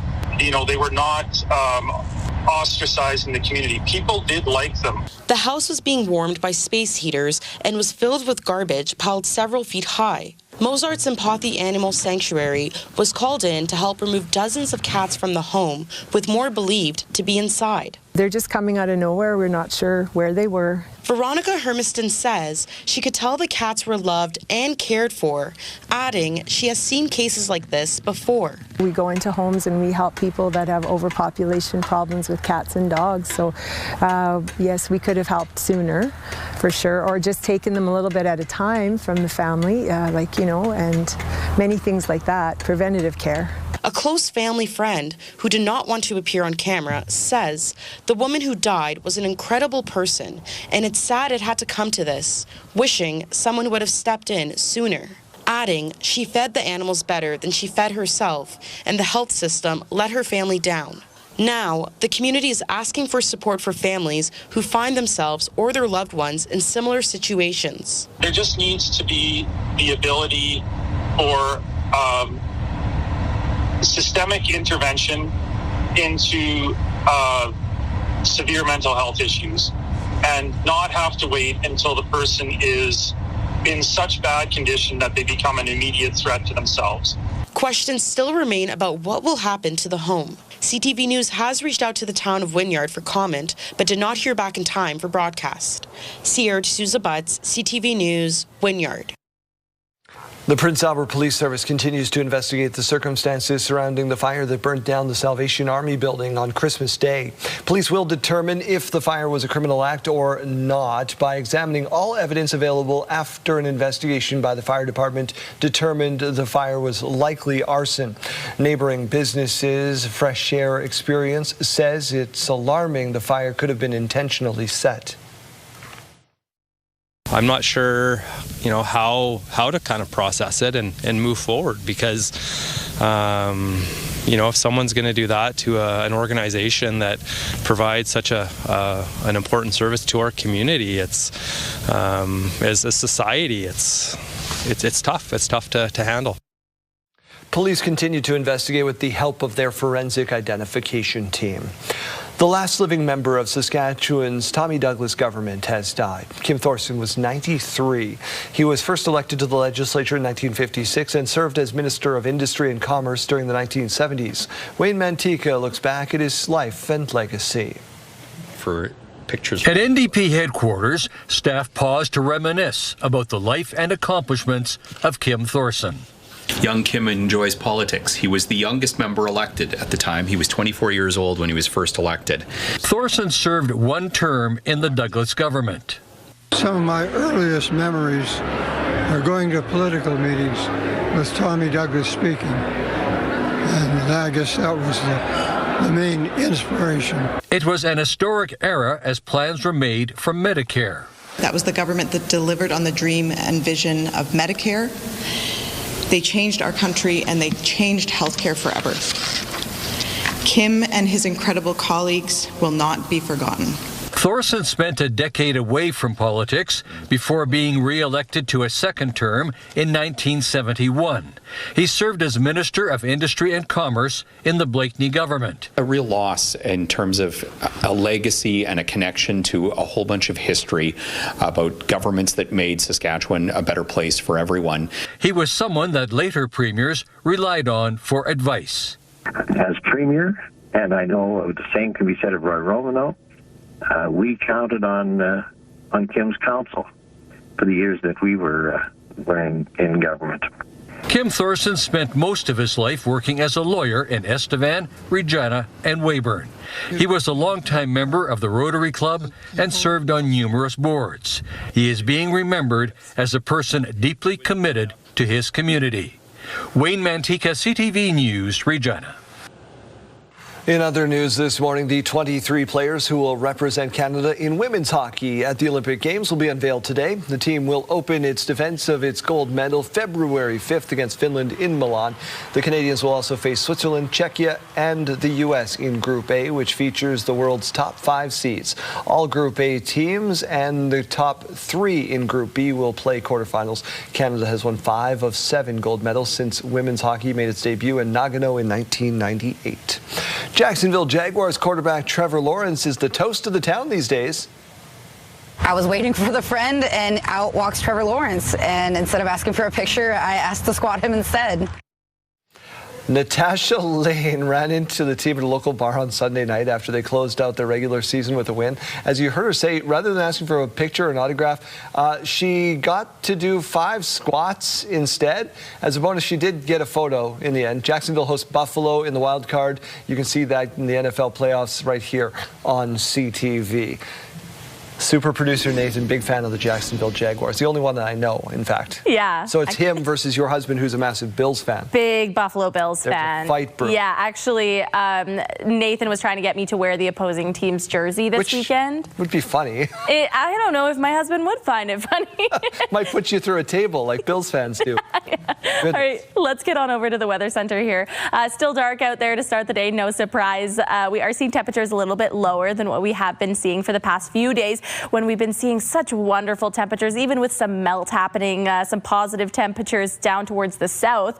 Not so much in the central or northern zones, but we are going to be seeing some more positive temperatures into next week. We just got to get through the next few days with the cooler temperatures. -10 right now in Regina, mix of sun and cloud. We do have some stronger winds this morning, up to 37 kilometers per hour, and those will be increasing slightly into the afternoon hours. -13 waking us up in Saskatoon. Clear skies, not too many clouds, and winds a little bit calmer, currently coming in at 20 kilometers per hour. Here's a look at where we are expecting to see the strongest wind gusts later on this afternoon, right around Regina, Yorkton, and Estevan. Yorkton and Estevan in particular, you can see we have some of those red patches popping up, indicating that we could be seeing them up to 50 kilometers per hour. Be prepared for that. Other areas not going to be seeing them too strong.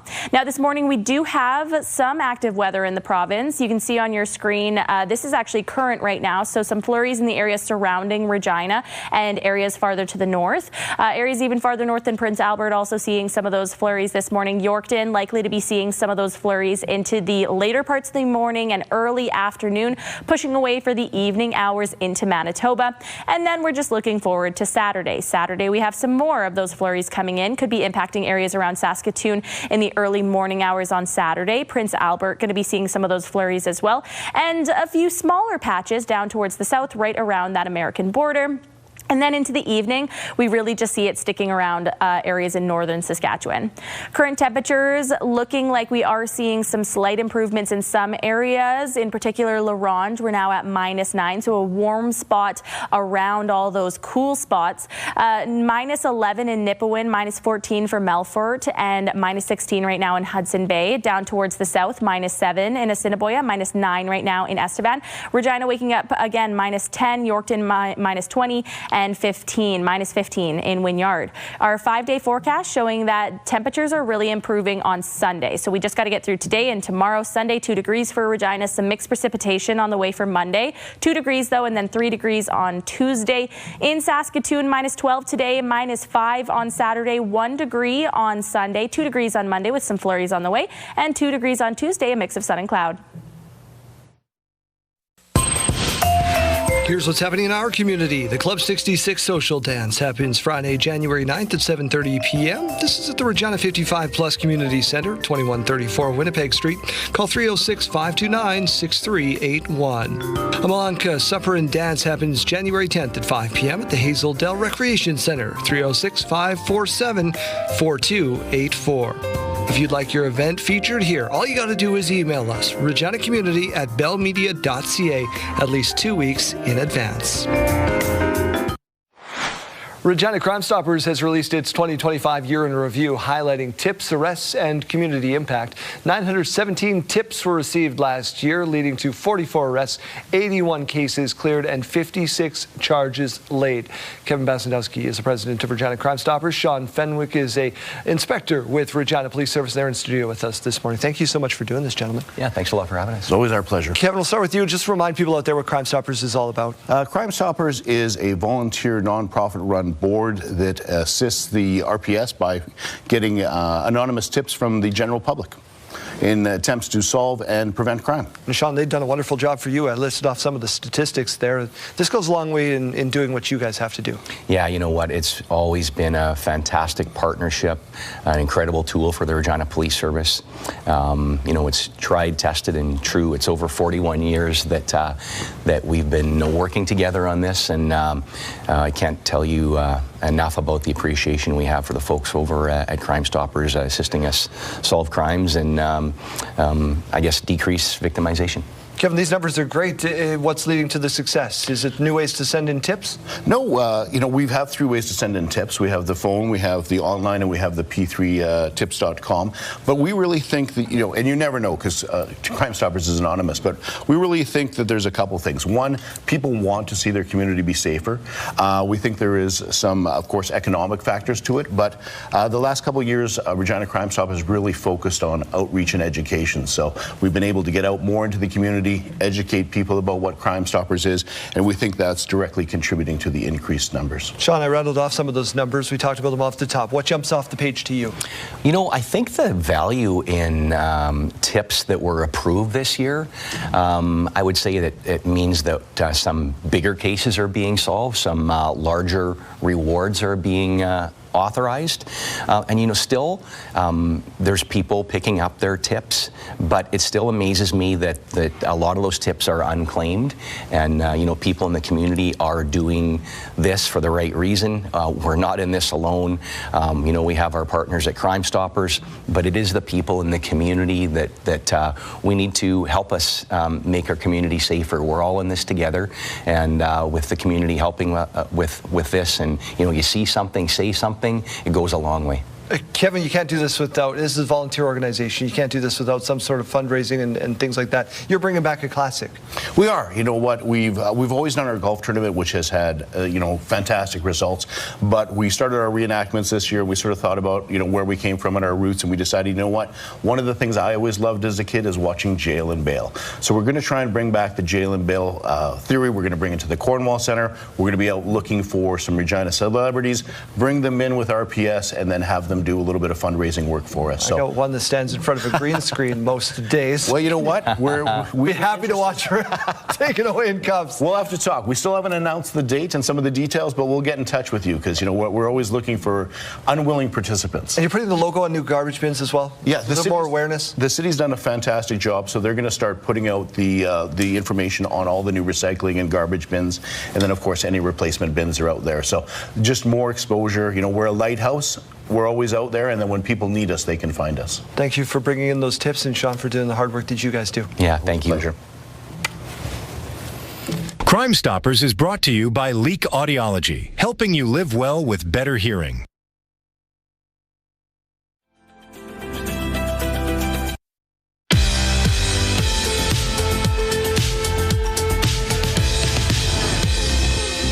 It's January 9th, and we have these milestones to share with you. We'll start off with a belated birthday wish going out to Vea Rose. She turned 15 years old yesterday, and her mom says she loves her so much. Another belated shout out going out to Grayson, who celebrated his birthday on Wednesday. Happy birthday from Braxton and Auntie Leah. And a huge happy birthday going out to Dennis today. He's turning 8 years old. This shout out coming from your loving family. And looking forward to the weekend, we're sending a big happy birthday shout out to Henry. He's turning 3 years old tomorrow. And a quieter birthday shout out going out to his big sister Sadie, turning 15 on Monday. Your mom and dad love you both so much. Also marking another trip around the sun tomorrow is Connor. Have a wonderful birthday with lots of love from your family. If you have anything that you would like to celebrate, send us an email to yourmorningsaskatchewan@ctv.ca. You can also scan that QR code on your screen. Please make sure you send those in at least one day in advance.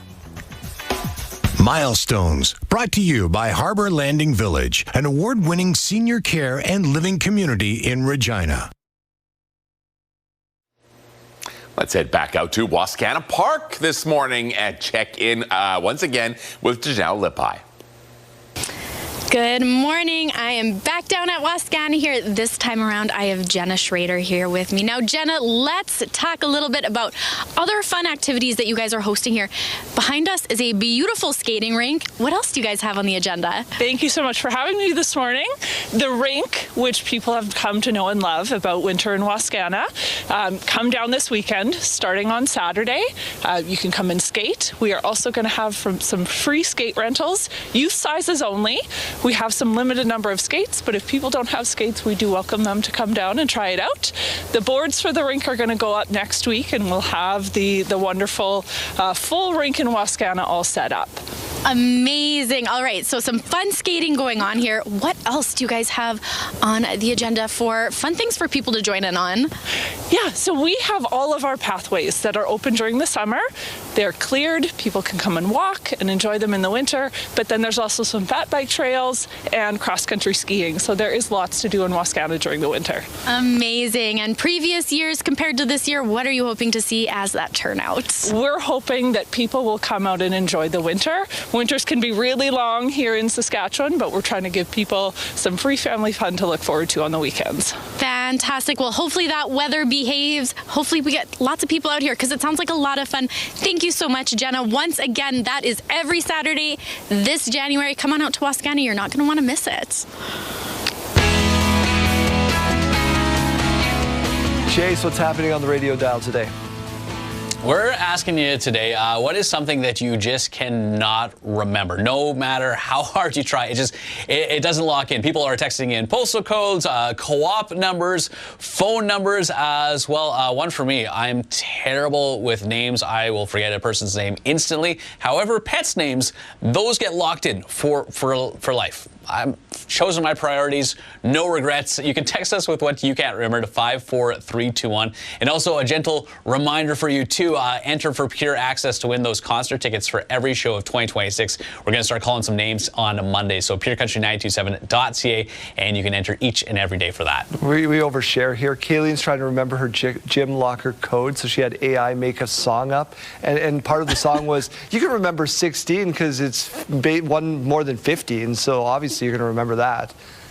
Sounds like a catchy song. I'm going to need that. I'm going to need that sent over here. Yeah, and her social security number. We might steal a lot of her information this weekend.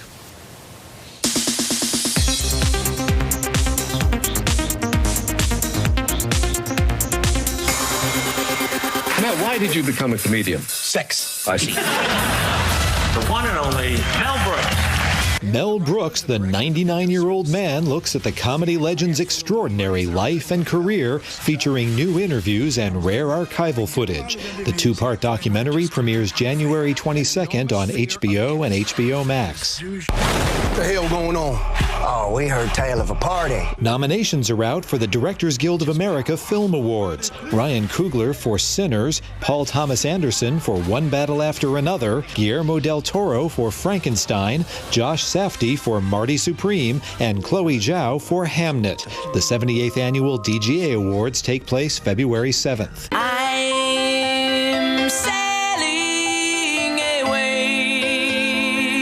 This year's Puppy Bowl is set. It's Team Rough versus Team Fluff, plus 15 pups with special needs, and Team Oldies versus Team Goldies, spotlighting senior dogs available for adoption. 150 dogs from more than 70 shelters take the field February 8th on Animal Planet. In Hollywood, I'm David Daniel.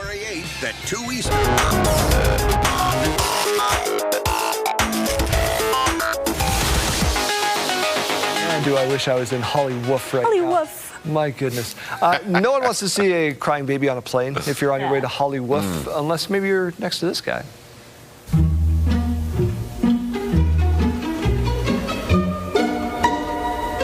Crying from baby Harrison. He's got the best seat on the flight. That is the baby that people want to sit next to on the flight. There are people complaining about legroom on flights. Not this guy. He's like, I got the whole enchilada. Whole bassinet to myself. Here we are. Nice. Here we All right. Well, over now to a little motivation for those trying to lose some of that holiday weight.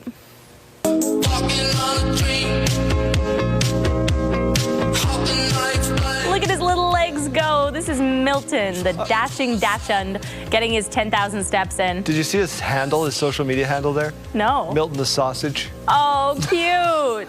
Heck yeah. As soon as we go into a commercial break here, I'm going to go follow Milton the Sausage. After this, he gets off there and he goes into the kitchen and he rubs his back on the blender. It's like, Okay. not the what is that? The mixer, like in Secret Life of Pets.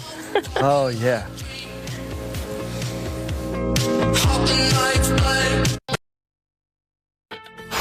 It's Friday, January 9th. Far too many vulnerable people are spending their final days waiting in pain and waiting for help.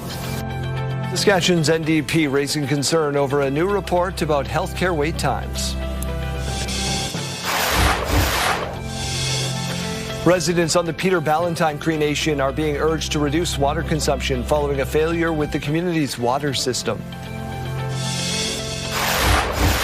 I actually think it's orders of magnitude bigger than the internet, because not only is it changing everyday tasks for consumers, some workflows for businesses, it's actually making possible things that were never possible before.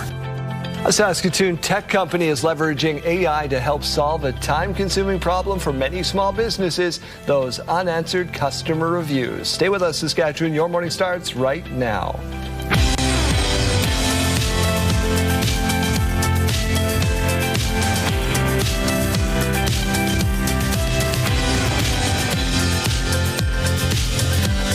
Welcome to Your Morning Saskatchewan. I'm Daryl. And I'm Kayleen. Good morning and happy Friday. Every time that silly little jingle plays, we pretend we're playing instruments while it's We're a band. And today we both chose the violin, but mine was much more like concerto. No, mine was fancy. Yours was like a fiddle. Oh, Got to have a fiddle in the band. Let's get to your news. We'll get to your weather in just a minute. Saskatchewan's NDP raising concern over a new report about healthcare wait times for cancer patients in Saskatchewan.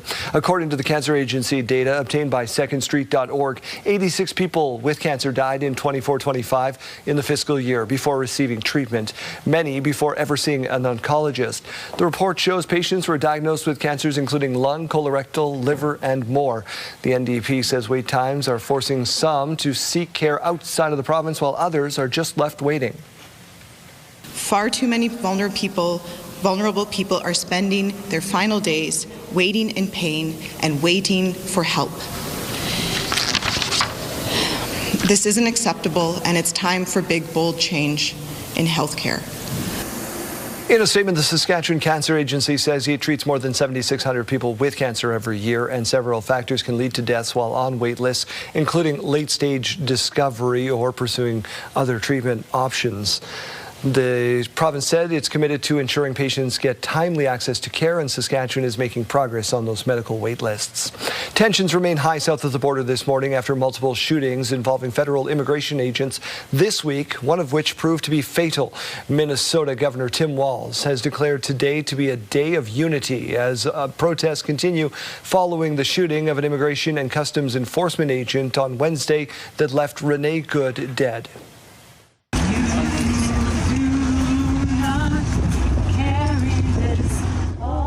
The shooting has triggered outrage and has led to protests in Minneapolis and across the United States. The Trump administration says Renee Good, quote, weaponized her vehicle to run over ICE agents. Local officials dispute that account and are calling for the officer involved to be investigated. We need Minnesota to carry out this investigation to make sure that the professionals at the BCA and the local law enforcement who's in charge of law enforcement make sure we do the investigation. The reporting over this has been one of the biggest scandals I've ever seen in media. I've never seen a case so misrepresented and misreported when you have a guy who is defending himself and is now being treated as some sort of federal assassin by so many of the people in this room. U.S. federal immigration agents shot and wounded 2 people during a vehicle stop in Portland, Oregon, prompting a big protest in that city's downtown.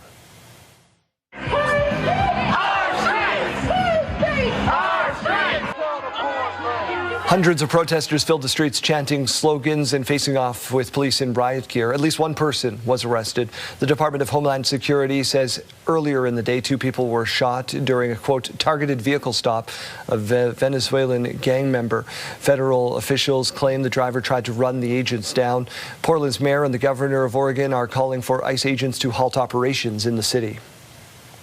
I want to say clearly that we stand with Minneapolis, we stand with Minnesota, we stand with Chicago, we stand with LA. We stand with every community that is hurting in our nation, every family that is afraid, every person who feels unseen or unheard. The Portland shooting escalates tensions in a city that's had a contentious relationship with the U.S. president, including a recent failed effort to deploy National Guard troops there. Denmark and Greenland's envoys to Washington have begun a vigorous effort to urge the Trump administration to step back from the U.S. president's calls for a takeover of the Arctic island. Denmark's ambassador and Greenland's chief representative to Washington met with the White House National Security Council officials to discuss a renewed push by Trump to acquire Greenland. The envoys have also held a series of meetings with the American lawmakers as they look to enlist help in persuading Trump to back off of the threat. U.S. Secretary of State Marco Rubio is expected to meet next week with Danish officials. Residents of the Peter Ballantine Cree Nation are being urged to conserve water. Jeremy Dodge, why? Well, there has been a failure, Daryl, with the community's water system. The First Nations leadership says a critical failure is limiting the amount of water going into the water treatment system. There are concerns this could force the system to shut down and freeze up if reservoir levels drop too low. Emergency water tankers have been brought in to maintain water circulation as crews try to fix the problem. As a precaution, the community is under a boil water advisory, and residents asked to conserve consumption. Schools in Pelican Narrows are closed for the rest of the week, and other public facilities may also remain closed or could reduce capacity. A Saskatoon tech company is leveraging AI to help solve a time-consuming problem for many small businesses: unanswered customer reviews. Vendasta has launched an AI reputation specialist. It can respond to customer reviews and help engage customers in real time to turn feedback into meaningful change. With up to 75% of customers searching for a business online before going out the door, reviews can be the first thing a customer sees. And it's just one of the many ways the company is pivoting and leaning into AI wholeheartedly. I actually think it's orders of magnitude bigger than the internet, because not only is it changing everyday tasks for consumers, some workflows for businesses, it's actually making possible things that were never possible before. The new reputation specialist is part of Vendasta's growing AI workforce, which Vendasta says can free up businesses to handle other tasks. Well, Daryl, we are remembering a hockey icon. Sure are this morning. The hockey legend known as Mr. Goalie has died. Glenn Hall played in the NHL in the 50s and 60s as one of the last goaltenders to play without a mask. He spent most of his life in Stony Plain, Alberta, where a local rink is named in his honor. Jeremy Thompson has more on his impact there. They play all the time in Stony Plain, but today's game of shinny is more meaningful than usual for these players after learning local legend Glenn Hall has died at 94.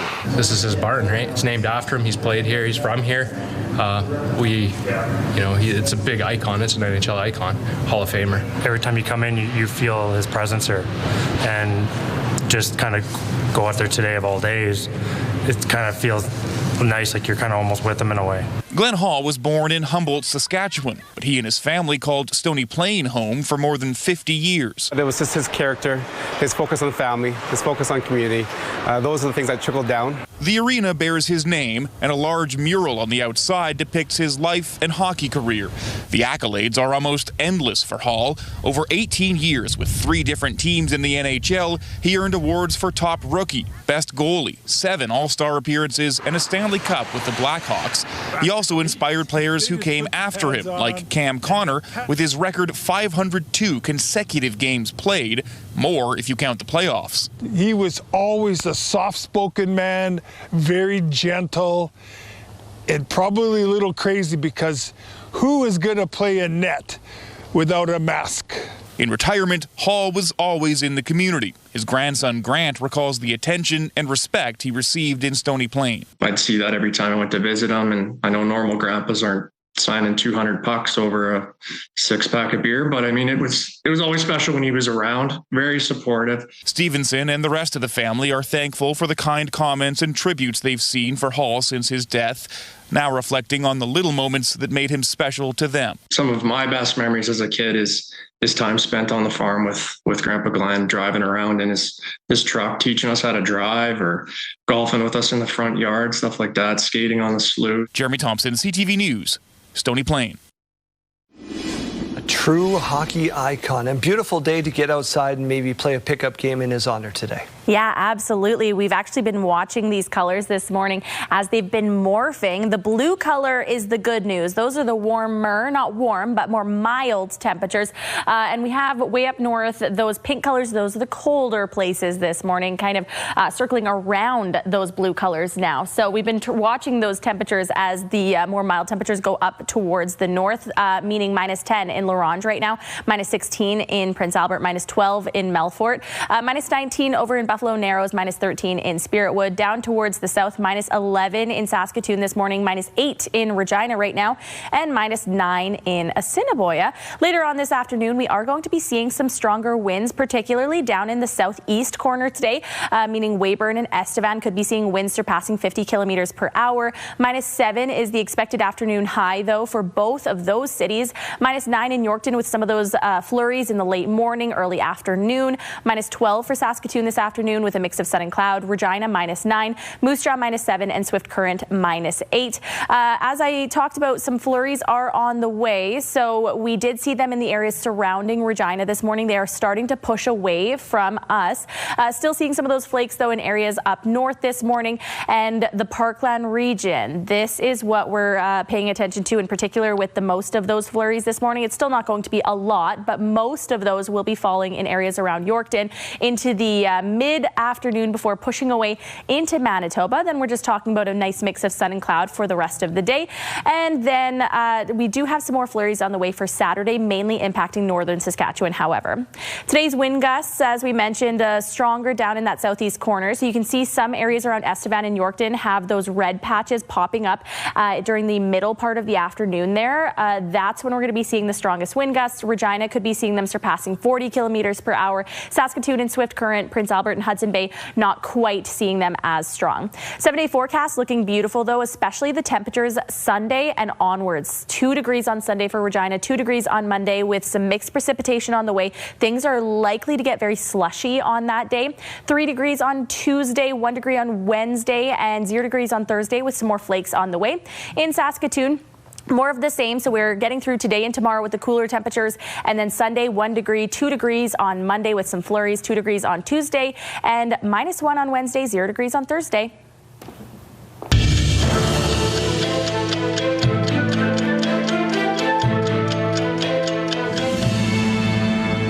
Let's take a look back in time at January 9th, 2007, when Steve Jobs introduced the first iPhone at the Consumer Electronics Show in fabulous Las Vegas. January 9th, 1908, the University of Saskatchewan was officially inaugurated.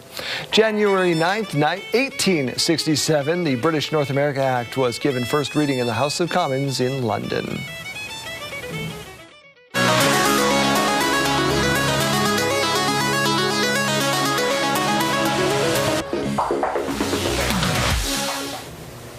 If you have ever written on a sticky note but still missed the message, perhaps you just didn't go far enough. We want to just inspire people as they're thinking about new, exciting changes this year. Maybe that involves a new apartment.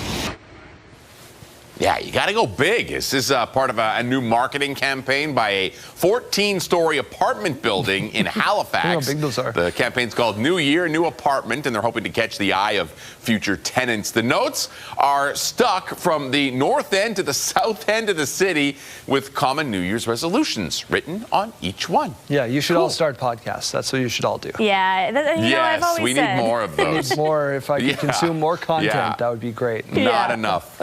Yeah. Yeah. Good idea, though. Good time to promote the Your Morning podcast, Yeah. which is available on a QR code probably on your screen. Question of the day. What is something you've learned to appreciate as you've aged? Just a couple more answers that have come in since last hour. We'll start off with Debbie, who said, something that I've learned to appreciate as I age is good health and mobility. Oh, yeah. And, you know, I'm still in my late 20s, but I still already notice that my back is getting sore more often. I'm creeping yes. down into that. So I'm appreciating my health and mobility right now. Not, right, Jeremy? You have not lived until you wake up and you got a sore neck and you're like, what happened? I woke up. Yeah. Yeah, That's where we are. All. That's where we all are. it takes. Yeah, Lori saying sleep, no need to tell me to get to bed. And that's actually funny because I put my daughter to bed at 7 o'clock and I am shortly after. Really? I am shooting into bed these days. Oh, I'm yeah. 9:30 for me. I'm still hanging on. Yeah, me too. I can't. My kid doesn't sleep through the night. So Yeah, as soon as I get to 7 o'clock, I'm thinking I got to get ahead while I can. Yeah, fair enough. Fair enough. Yeah, Michelle saying I appreciate my good friends more and more every day. Shout out to all of my friends. Love you. Bailey saying I appreciate my parents so much more. I need to tell them more often. And Heather saying being more in the moment and appreciating life's ups and downs. Just riding that roller coaster. Yeah, thank you so much for participating in today's question of the day.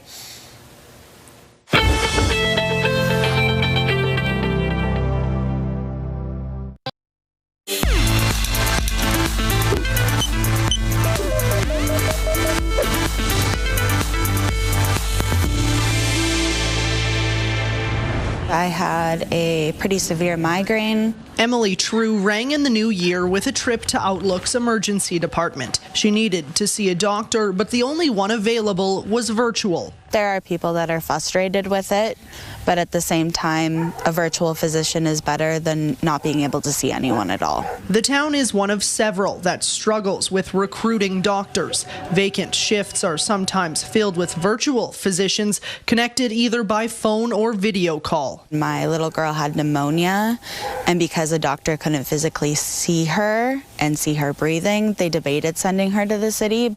In-person healthcare is always the goal, according to the Saskatchewan Health Authority, but with hospitals facing a countrywide doctor shortage, it's not always possible. There's certain conditions that a physician cannot treat virtually. I can't do sutures virtually, but can I treat somebody's heart attack virtually? Absolutely, I can. Outlook is one of 28 communities using virtual physicians in their emergency departments. Essentially, it's the last line of defense, preventing service disruptions and temporary ER closures. I don't think we have any option but to innovate. In other parts of the province, primary care, physiotherapy, and ultrasounds are being performed virtually through Saskatchewan's Virtual Health Hub, using leading-edge technology and robotics to close the gaps in northern and remote communities. The future is a hybrid system where virtual care supplements and supports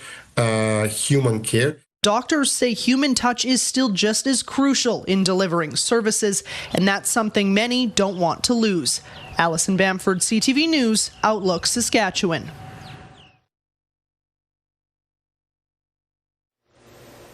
Once more, let's check in with Janelle Lippi, enjoying some time at Wascana this morning. Good morning. Jenna Schrader and I are coming back to you from Wascana here this morning. Now, Jenna, we have talked all about winter in Wascana. Now let's talk a little bit about Frost coming up in about a month. Yes, so Frost Festival is starting February 7th. We have 2 weekends here that we're going to be programming in Wascana, the 7th and the 8th, and then the 14th and the 15th. And we're going to have all the things that people have come to know and love about Frost in Wascana. Wow, so this sounds like a ton of fun.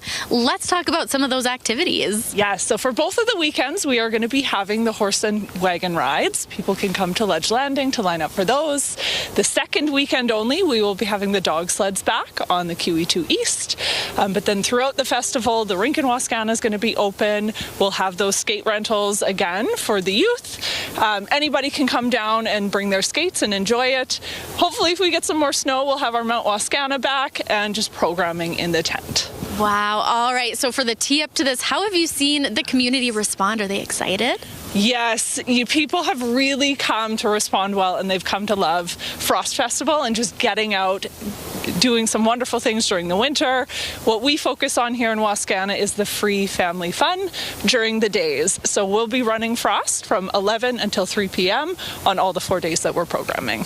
Amazing. Once again, that is free family fun, very accessible. Come on out, join us for that. Now let's talk those dates once more, just in case someone's missed it. When is Frost being held? So the actual festival is 3 weekends in February, starting on the 7th and then the 3 weekends after, but we are only going to be programming the first 2. So the 7th and the 8th, and then the 14th and the 15th, and anybody can get more information if they just check out the Frost Regina website. Perfect, Jenna. Thank you so much for spending the morning with me. All right, well, that wraps things up for us down at Wascana this morning.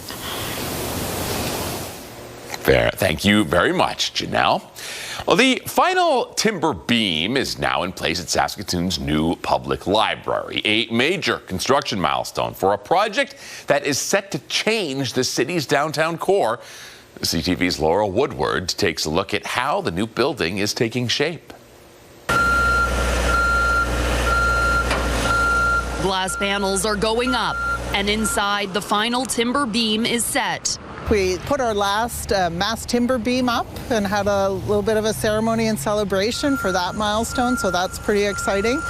Design and construction is just one piece of the project. Every book from the Francis Morrison Central Library will need to be moved, one shelf at a time. It is a little logistically challenging, but to go shelf by shelf, a box will relate to a shelf, and you keep it all organized and move forward. Yeah, I've done this before, and the team has done this on branch scales, so we're really confident that it'll go well. Staff will also be moving, and the library is planning to hire about 10 new positions. Beyond books, the library will include a children's play area, a gaming space, auditorium, and rooms designed for media production. So we've got a learning kitchen, we've got innovation labs where you can do podcasting or green screen, video recording.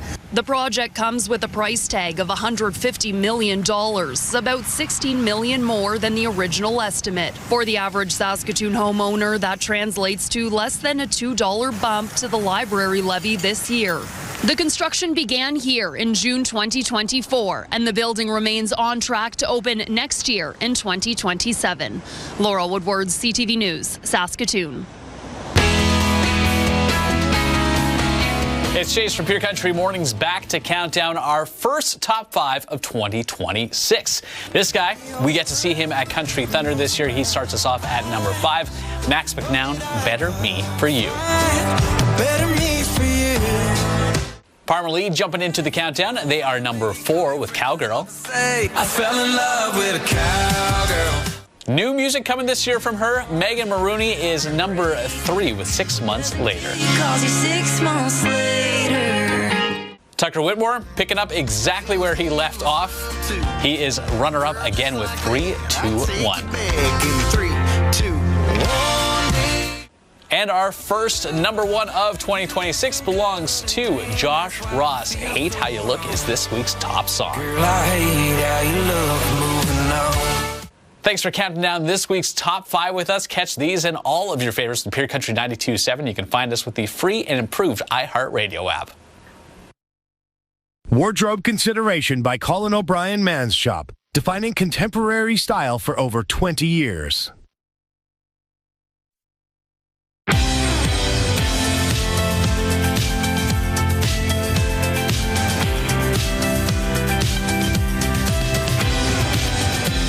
Tase Ani, welcome to your morning. Saskatchewan, it's 8:28. These are some of today's headlines. We begin with the U.S. Supreme Court could rule today on the legality of President Trump's global tariffs, a decision that could trigger refunds. It will be very important to see how the Supreme Court rules to see whether they're striking down a lot of those broad presidential powers that they might use to, use the next piece of legislation to support tariffs. Trade experts say if the court strikes the tariffs down, the next question would be what happens to the money that's already been collected. It's valued at about $150 billion US, and what impact could that have here in Canada? The ruling would only have an effect on certain tariffs and would mainly benefit sectors who are not covered under the Canada-US-Mexico trade agreement, so that means steel and aluminum would not be impacted by any changes. Longtime Liberal MP and former Finance Minister Chrystia Freeland is resigning today to take on a new role with the Ukrainian government. Freeland's absence from the Liberal caucus will leave Prime Minister Mark Carney now 2 seats shy of majority government. The by-election in her riding of University Rosedale will have to be called within 180 days to fill that seat. Freeland was appointed as an unpaid advisor on economic development by Ukrainian President Volodymyr Zelensky on Monday, prompting critics to say she should have resigned as an MP before taking up a role for a foreign government. 4 people have been killed in a massive airstrike in Russia hitting Ukraine in one of its most advanced weapons. This is the second time Moscow has used its hypersonic Oreshnik missile. The overnight strike led to several explosions on critical infrastructure facilities. Russia's defense ministry says armed forces launched the massive strike with high-precision, long-range land and sea-based weapons. Russia says it was in response to a Ukrainian drone attack targeting Vladimir Putin's residence in late December, which Kyiv denies carrying out. A University of Alberta researcher says ibuprofen is the best solution for treating kids in pain for broken or sprained limbs. A new study shows it works well as other medications with few side effects.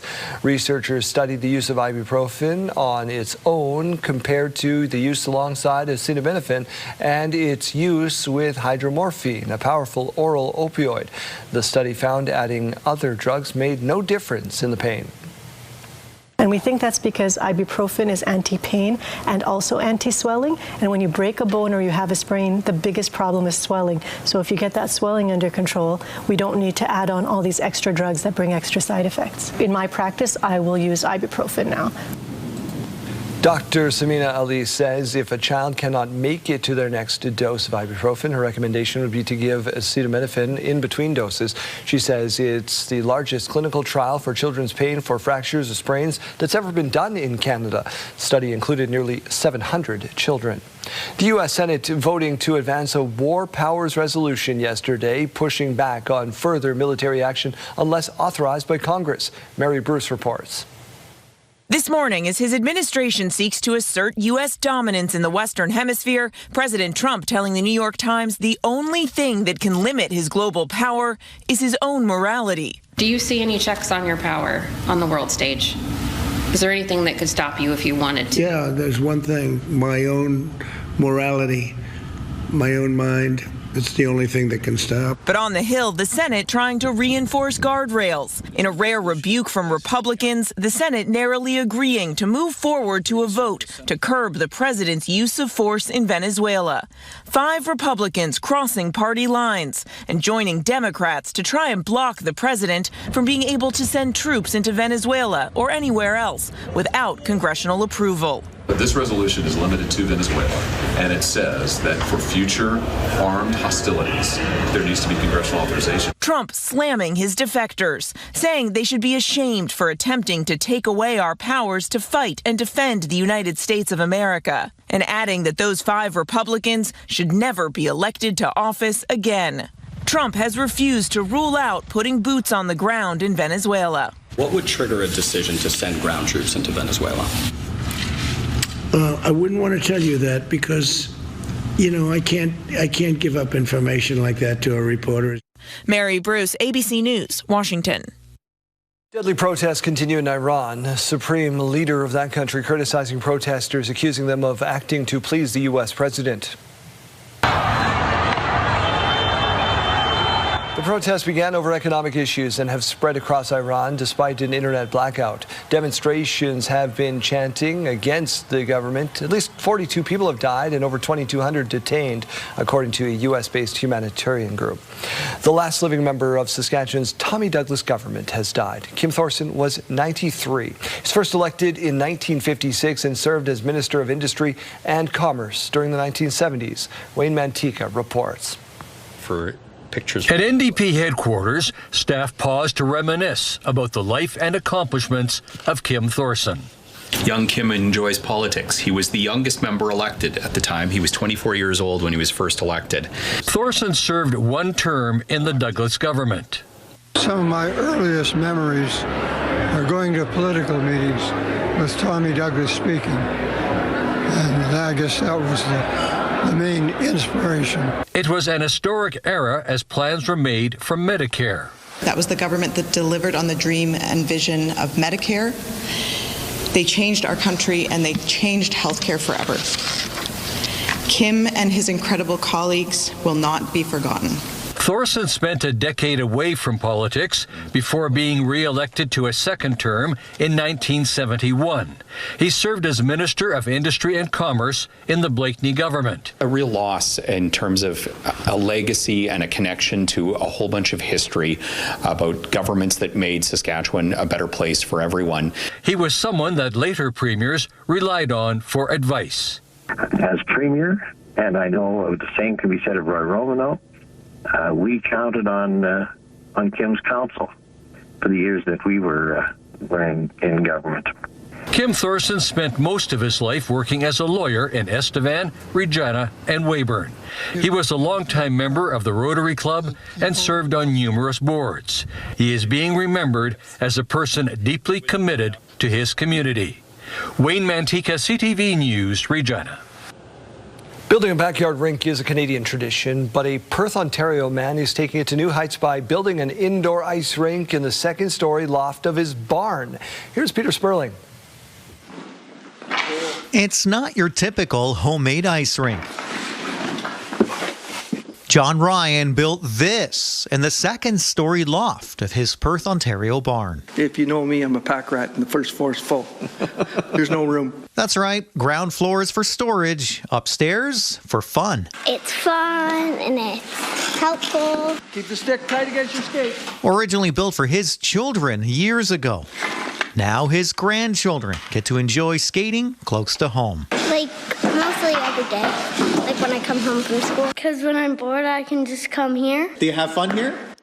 It's great for the kids. They're able to come and skate at Nana and Papa's anytime they want. It helps them practice their skills for hockey. He says the structure is sturdy, designed to hold the weight of bales of hay. He tried the traditional outdoor rink first, but that wasn't his thing. Laziness. I'm tired of packing the snow down and watering stuff like this. This, once you've got it in, my son and I think 4 hours, we had it ready to go. Throw the hose in it and walk away. Of course, he added boards, lights. Taylor, you ready for some more hockey? And a staircase to make getting up and down easier. Ryan's been doing this for 16 years now, and even though it is indoors, it's still very weather dependent. You take the pucks and the nets off and let it puddle up. Once she gets hard, she's good to go again. With hopefully many seasons to look forward to. Well, my grandkids now live behind me, and my son has got a baby on the way, so we'll be doing it till we can't do it no more. Peter Sperling, CTV News, Perth. Well, someone in Saskatchewan is $18 million richer following that Lotto 649 draw. Maybe they can build an outdoor rink or a loft rink like that one. According to the Western Canadian Lottery Corporation, a winning ticket for the gold ball draw was purchased somewhere in Saskatchewan outside of Regina and Saskatoon. So it's a rural ticket. The winning number for the gold ball draw, you're never going to remember this, but I'll read it for you anyway, 3738313006. Did you catch that? 373-831-3006. Take it to a retailer. They'll check it for you. The winner or winners have yet to claim the prize. A Canadian recruitment agency has released the list of the top 15 most in-demand jobs in 2026. And according to the agency, the top 5 are, drumroll please, sales associate, administrative assistant, customer service representative, accounting technician, and receptionist. Nurses, pharmacy technicians, and dental assistants are also in the top 15, as well as the position of forklift operator, which sounds like a whole lot of fun, Kayleen. I was going to say, if I had switch my career. A forklift operator isn't a bad idea. Seems fun. Nobody's going to ask you what the temperature is in the grocery store, right? Yeah, exactly. And I do get that a lot, but I like that. We got nice pictures coming into us all the time. This one's from Monique in Gravelbourg, Saskatchewan. Good morning if you're waking up in Gravelbourg. Beautiful start to the day, and we're starting to see the sun coming up outside. Earlier on, we showed that photo, and it was just dark outside. Couldn't even compare. Now we're starting to see the sun at least trying to come up. It's a little bit brighter out there. This morning we're at -8, so we are getting a little bit warmer as well. Winds have gone down just slightly. Right now they're coming in Regina at 30 kilometers per hour. In Saskatoon, -11. A few more clouds have made their way over top of the city in the past few minutes, and winds right now at 28 kilometers per hour. We are going to be seeing some elevated wind speeds down in the southeast corner later on this afternoon, specifically around Estevan and Yorkton, where we're seeing some of those red colors popping up sporadically. Could be seeing the winds surpassing 50 kilometers per hour in those areas. Regina up to about 40-45 kilometers per hour, and then the surrounding areas, Swift Current, Saskatoon, Hudson Bay, Prince Albert, could be seeing them up to about 30-35 kilometers per hour. So not so bad. We have been seeing some flurries in the province so far this morning, and we're going to continue to see them until about the mid-afternoon. Mainly we're talking about the flurries around Yorkton into the mid to late afternoon there, and then it's going to be pushing away into Manitoba, making way for an evening with a few clouds over top of us. We are also talking about some more flurries on the way for Saturday as well, but those are mainly sticking up north. Today's forecast for those temperatures showing -8 in Swift Current, -6 in Moose Jaw, -7 with those winds in Weyburn and Estevan, and with those flurries in Yorkton, a high of -9, -12 for Saskatoon, and -9 for Regina. This is a little bit cooler than what we have been seeing in the south for the past couple days, but as we look forward to next week, temperatures are looking amazing. We are seeing temperatures well above that seasonal average, keeping in mind that the average is about -10 right now for this time of year. So today and tomorrow, right around that at -9 in Regina, but then Sunday, 2 degrees, 2 degrees on Monday with some mixed precipitation on the way. So things are going to get slushy. Be prepared for that. 3 degrees on Tuesday, 1 degree on Wednesday. And then on Thursday, we're looking forward to some more snowflakes, 0 degrees on that day. Now in Saskatoon, we're talking about that high of -12 today, mainly sunny skies, just a few clouds. -5 on Saturday, 1 degree on Sunday. So we are going to be getting into those positive temperatures into the central zone as well. That would be really nice to see. 2 degrees on Monday. The snow that you see on your screen there going to be falling in the afternoon hours. Tuesday, though, 2 degrees. We're expecting that snow to be falling earlier on in the morning and then pushing away from the city into the afternoon hours. Wednesday, -1 with a mix of sun and cloud. And then Thursday, 0 degrees, some more flurries on the way, but as you can see, it's not going to be in the afternoon hours. It's going to be in the later evening hours, so you can still enjoy that Thursday afternoon with a 0 degree high.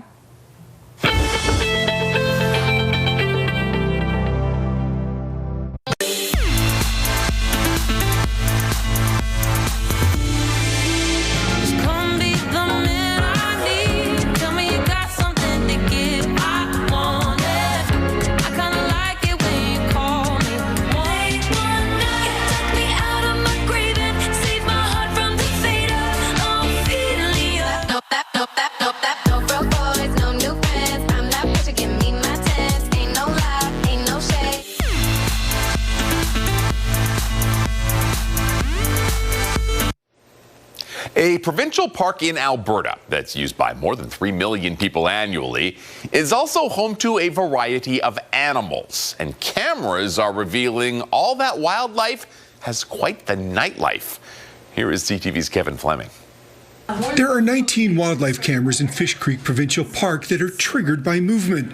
They're set up in remote areas off the beaten trail and capture all sorts of animals in the park, day or night. What we're finding is that the Fish Creek Provincial Park area is a wildlife corridor. So for wildlife coming from Tsuut'ina Nation, from the Rocky Mountains, they're actually using Fish Creek as a way to get through the city of Calgary. The park measures 13.5 square kilometers, and the cameras are part of the Calgary Connect program, run by the Mistaki Institute since 2017. We don't want pictures of people. That is absolutely not what we're going for. And in fact, the program that Mistaki will use to analyze the photos removes people's images automatically. Ross Anderson says volunteers with the society maintain the cameras every few months, changing batteries and switching SD cards. We've had to move at least 1 or 2 cameras, just because like ants have made like an anthill like right by the camera. So yeah, when our volunteers check them, they need to be somewhat accessible. Anderson has also been trying to capture images of some of the 80 beavers that live in the park.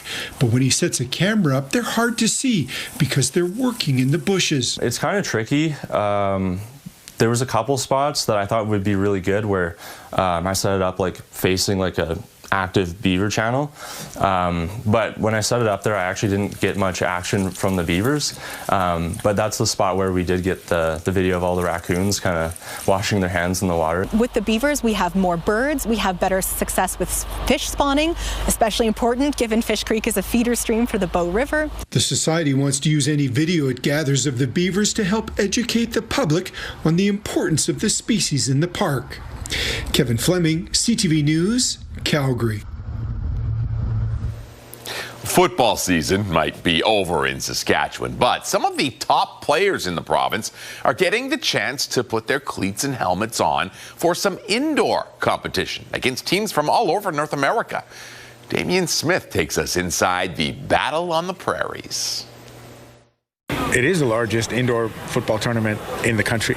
It's another edition of the Battle on the Prairies underway in Moose Jaw, with 24 teams competing from across Canada, the U.S., and Mexico. And it gives the kids a real opportunity to kind of develop, offense and defense, where you're not constantly punting type thing. Despite being the farthest traveler, Mauricio Ordonez from Monterrey, Mexico, remembers when the tournament was just 3 teams. He and Stefanovic connected 8 years ago in San Antonio, Texas. Super exciting to see how the tournament, how Battle on the Prairies have been growing since the first time. It's been great to see this tournament growing and super grateful to be part of this growth. From players from Mexico, it's not just a chance to play football, but to briefly experience winter on the prairies. It's so cool, yeah. Cold, yeah. So cold, yeah. Nick Anderson, an American-born linebacker for the Edmonton Elks, knows how important this tournament is, with scouts watching every play. It really shows how much football just gives kids opportunities, and just to have the opportunity to play against talent from the U.S., from Mexico, from Canada, you're able to grade yourself, and you're able to meet different people, add different things to your game. So I feel like it's a great experience for the kids. As for local players, it's nice to experience the different styles of play from different countries on their home turf. American ball is a lot more aggressive, faster, more hitting. Best part of football is just getting to hit people, no repercussions, The tournament is expected to expand next year heading to 2027, not only in terms of the amount of teams, but also the schedule. Previously it was 4 days, and now this time it is expected to be 6 days in total for next year's tournament. Damian Smith, CTV News, Moose Jaw.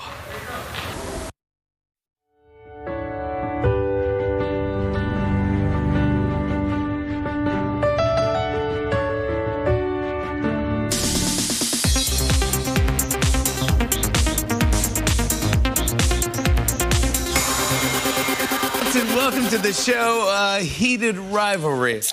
Hudson Williams sat down on The Tonight Show with Jimmy Fallon last night and cracked a Canada Dry.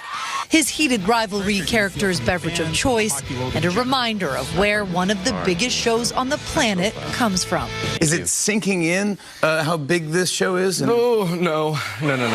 Showcasing the 2 most talked about prospects in the world. Heated Rivalry, the breakout show about hockey rivals that develop an off-ice romance, debuted last fall, winning praise for its heartfelt depiction of LGBTQ2S+ relationships and sparking discussions about representation in both TV and sport. To have this kind of a romance story portrayed inside the context of men's professional hockey at the highest level, I think will have an impact. The show has exploded in popularity, the talk of group chats and Tinseltown.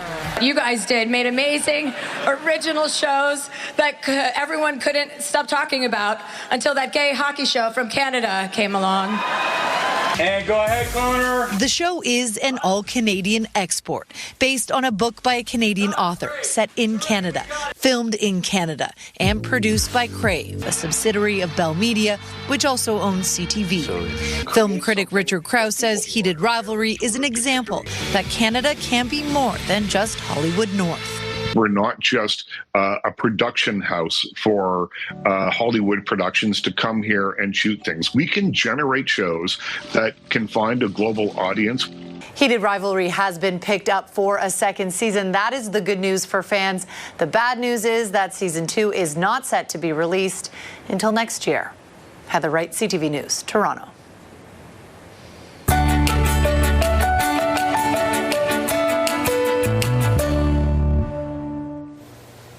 Roam appears to be one man's magic word to helping his canine buddies find forever homes. He roams New York City, toting them around in his back.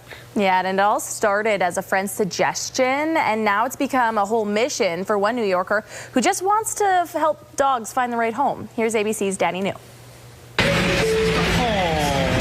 A New Yorker on a mission to help shelter dogs get adopted thanks to some useful backpacking trips.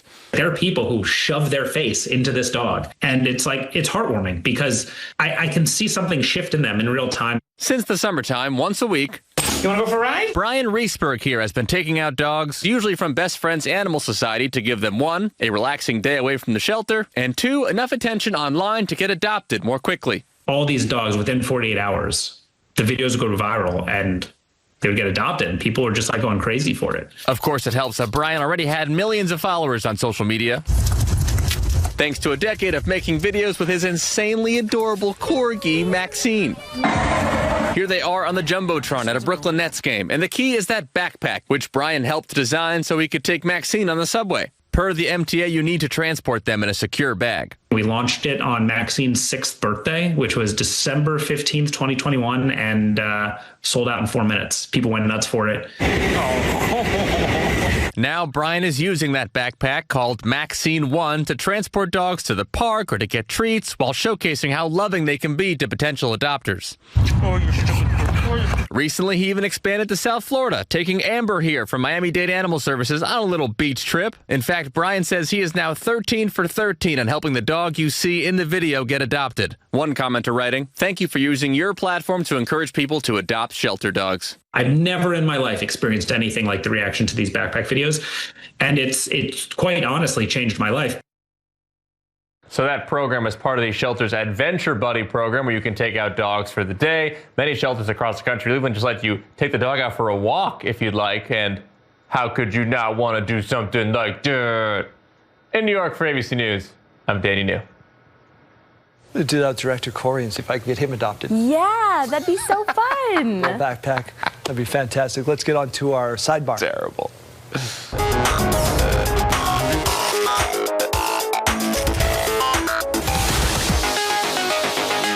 Some Canadian star power is joining the cast of Titanic. The Celine Dion parody musical sails to Broadway.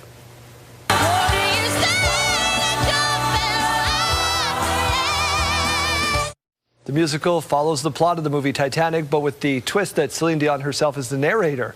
Titanic has had runoffs of off-Broadway in Toronto and London's West End, and it confirmed last month is headed for Broadway. Creator and star Marla Mindell will be joined by a few familiar faces, including Jim Parsons and Canadian Music Hall of Famer Deborah Cox. Previews begin on March 26th. Okay, so would you see it? Because this kind of sounds like the best show ever, and also potentially the worst. I'd be just happy to see Jim Parsons in something that isn't 94-hour reruns of Big Bang Theory. Okay, Jim Parsons is great, though, so I think I don't would disagree. See it. I just don't want to see 94 episodes in a row of Big Bang Theory. Jeremy, what do you got for us?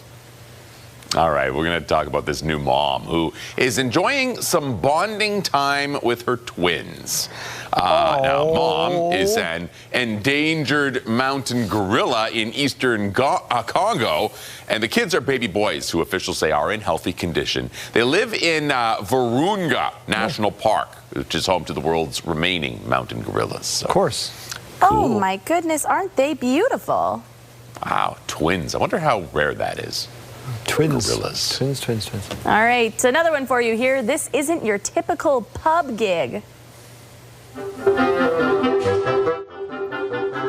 The Kitchener-Waterloo Symphony played a sold-out show at a bar this week. It's called Symphony and Suds, a series of shows which aims to connect a new audience to classical music. These bar shows are part of the Symphony's comeback season after declaring bankruptcy 2 years ago. The players took it upon themselves to get the Symphony back off the ground. That's wonderful. I like this. You can expose people to new things. Yeah. A setting that you're comfortable going to, have a beer, check out some fabulous. Wonderful, wonderful stuff. Shout out to all of you who made comments about this is not a mustache. I got a high stick in the face. The stitches are healing up nicely. You've been very, very kind. Adjacent. Let's take a look at some of the hardworking folks that make this show possible.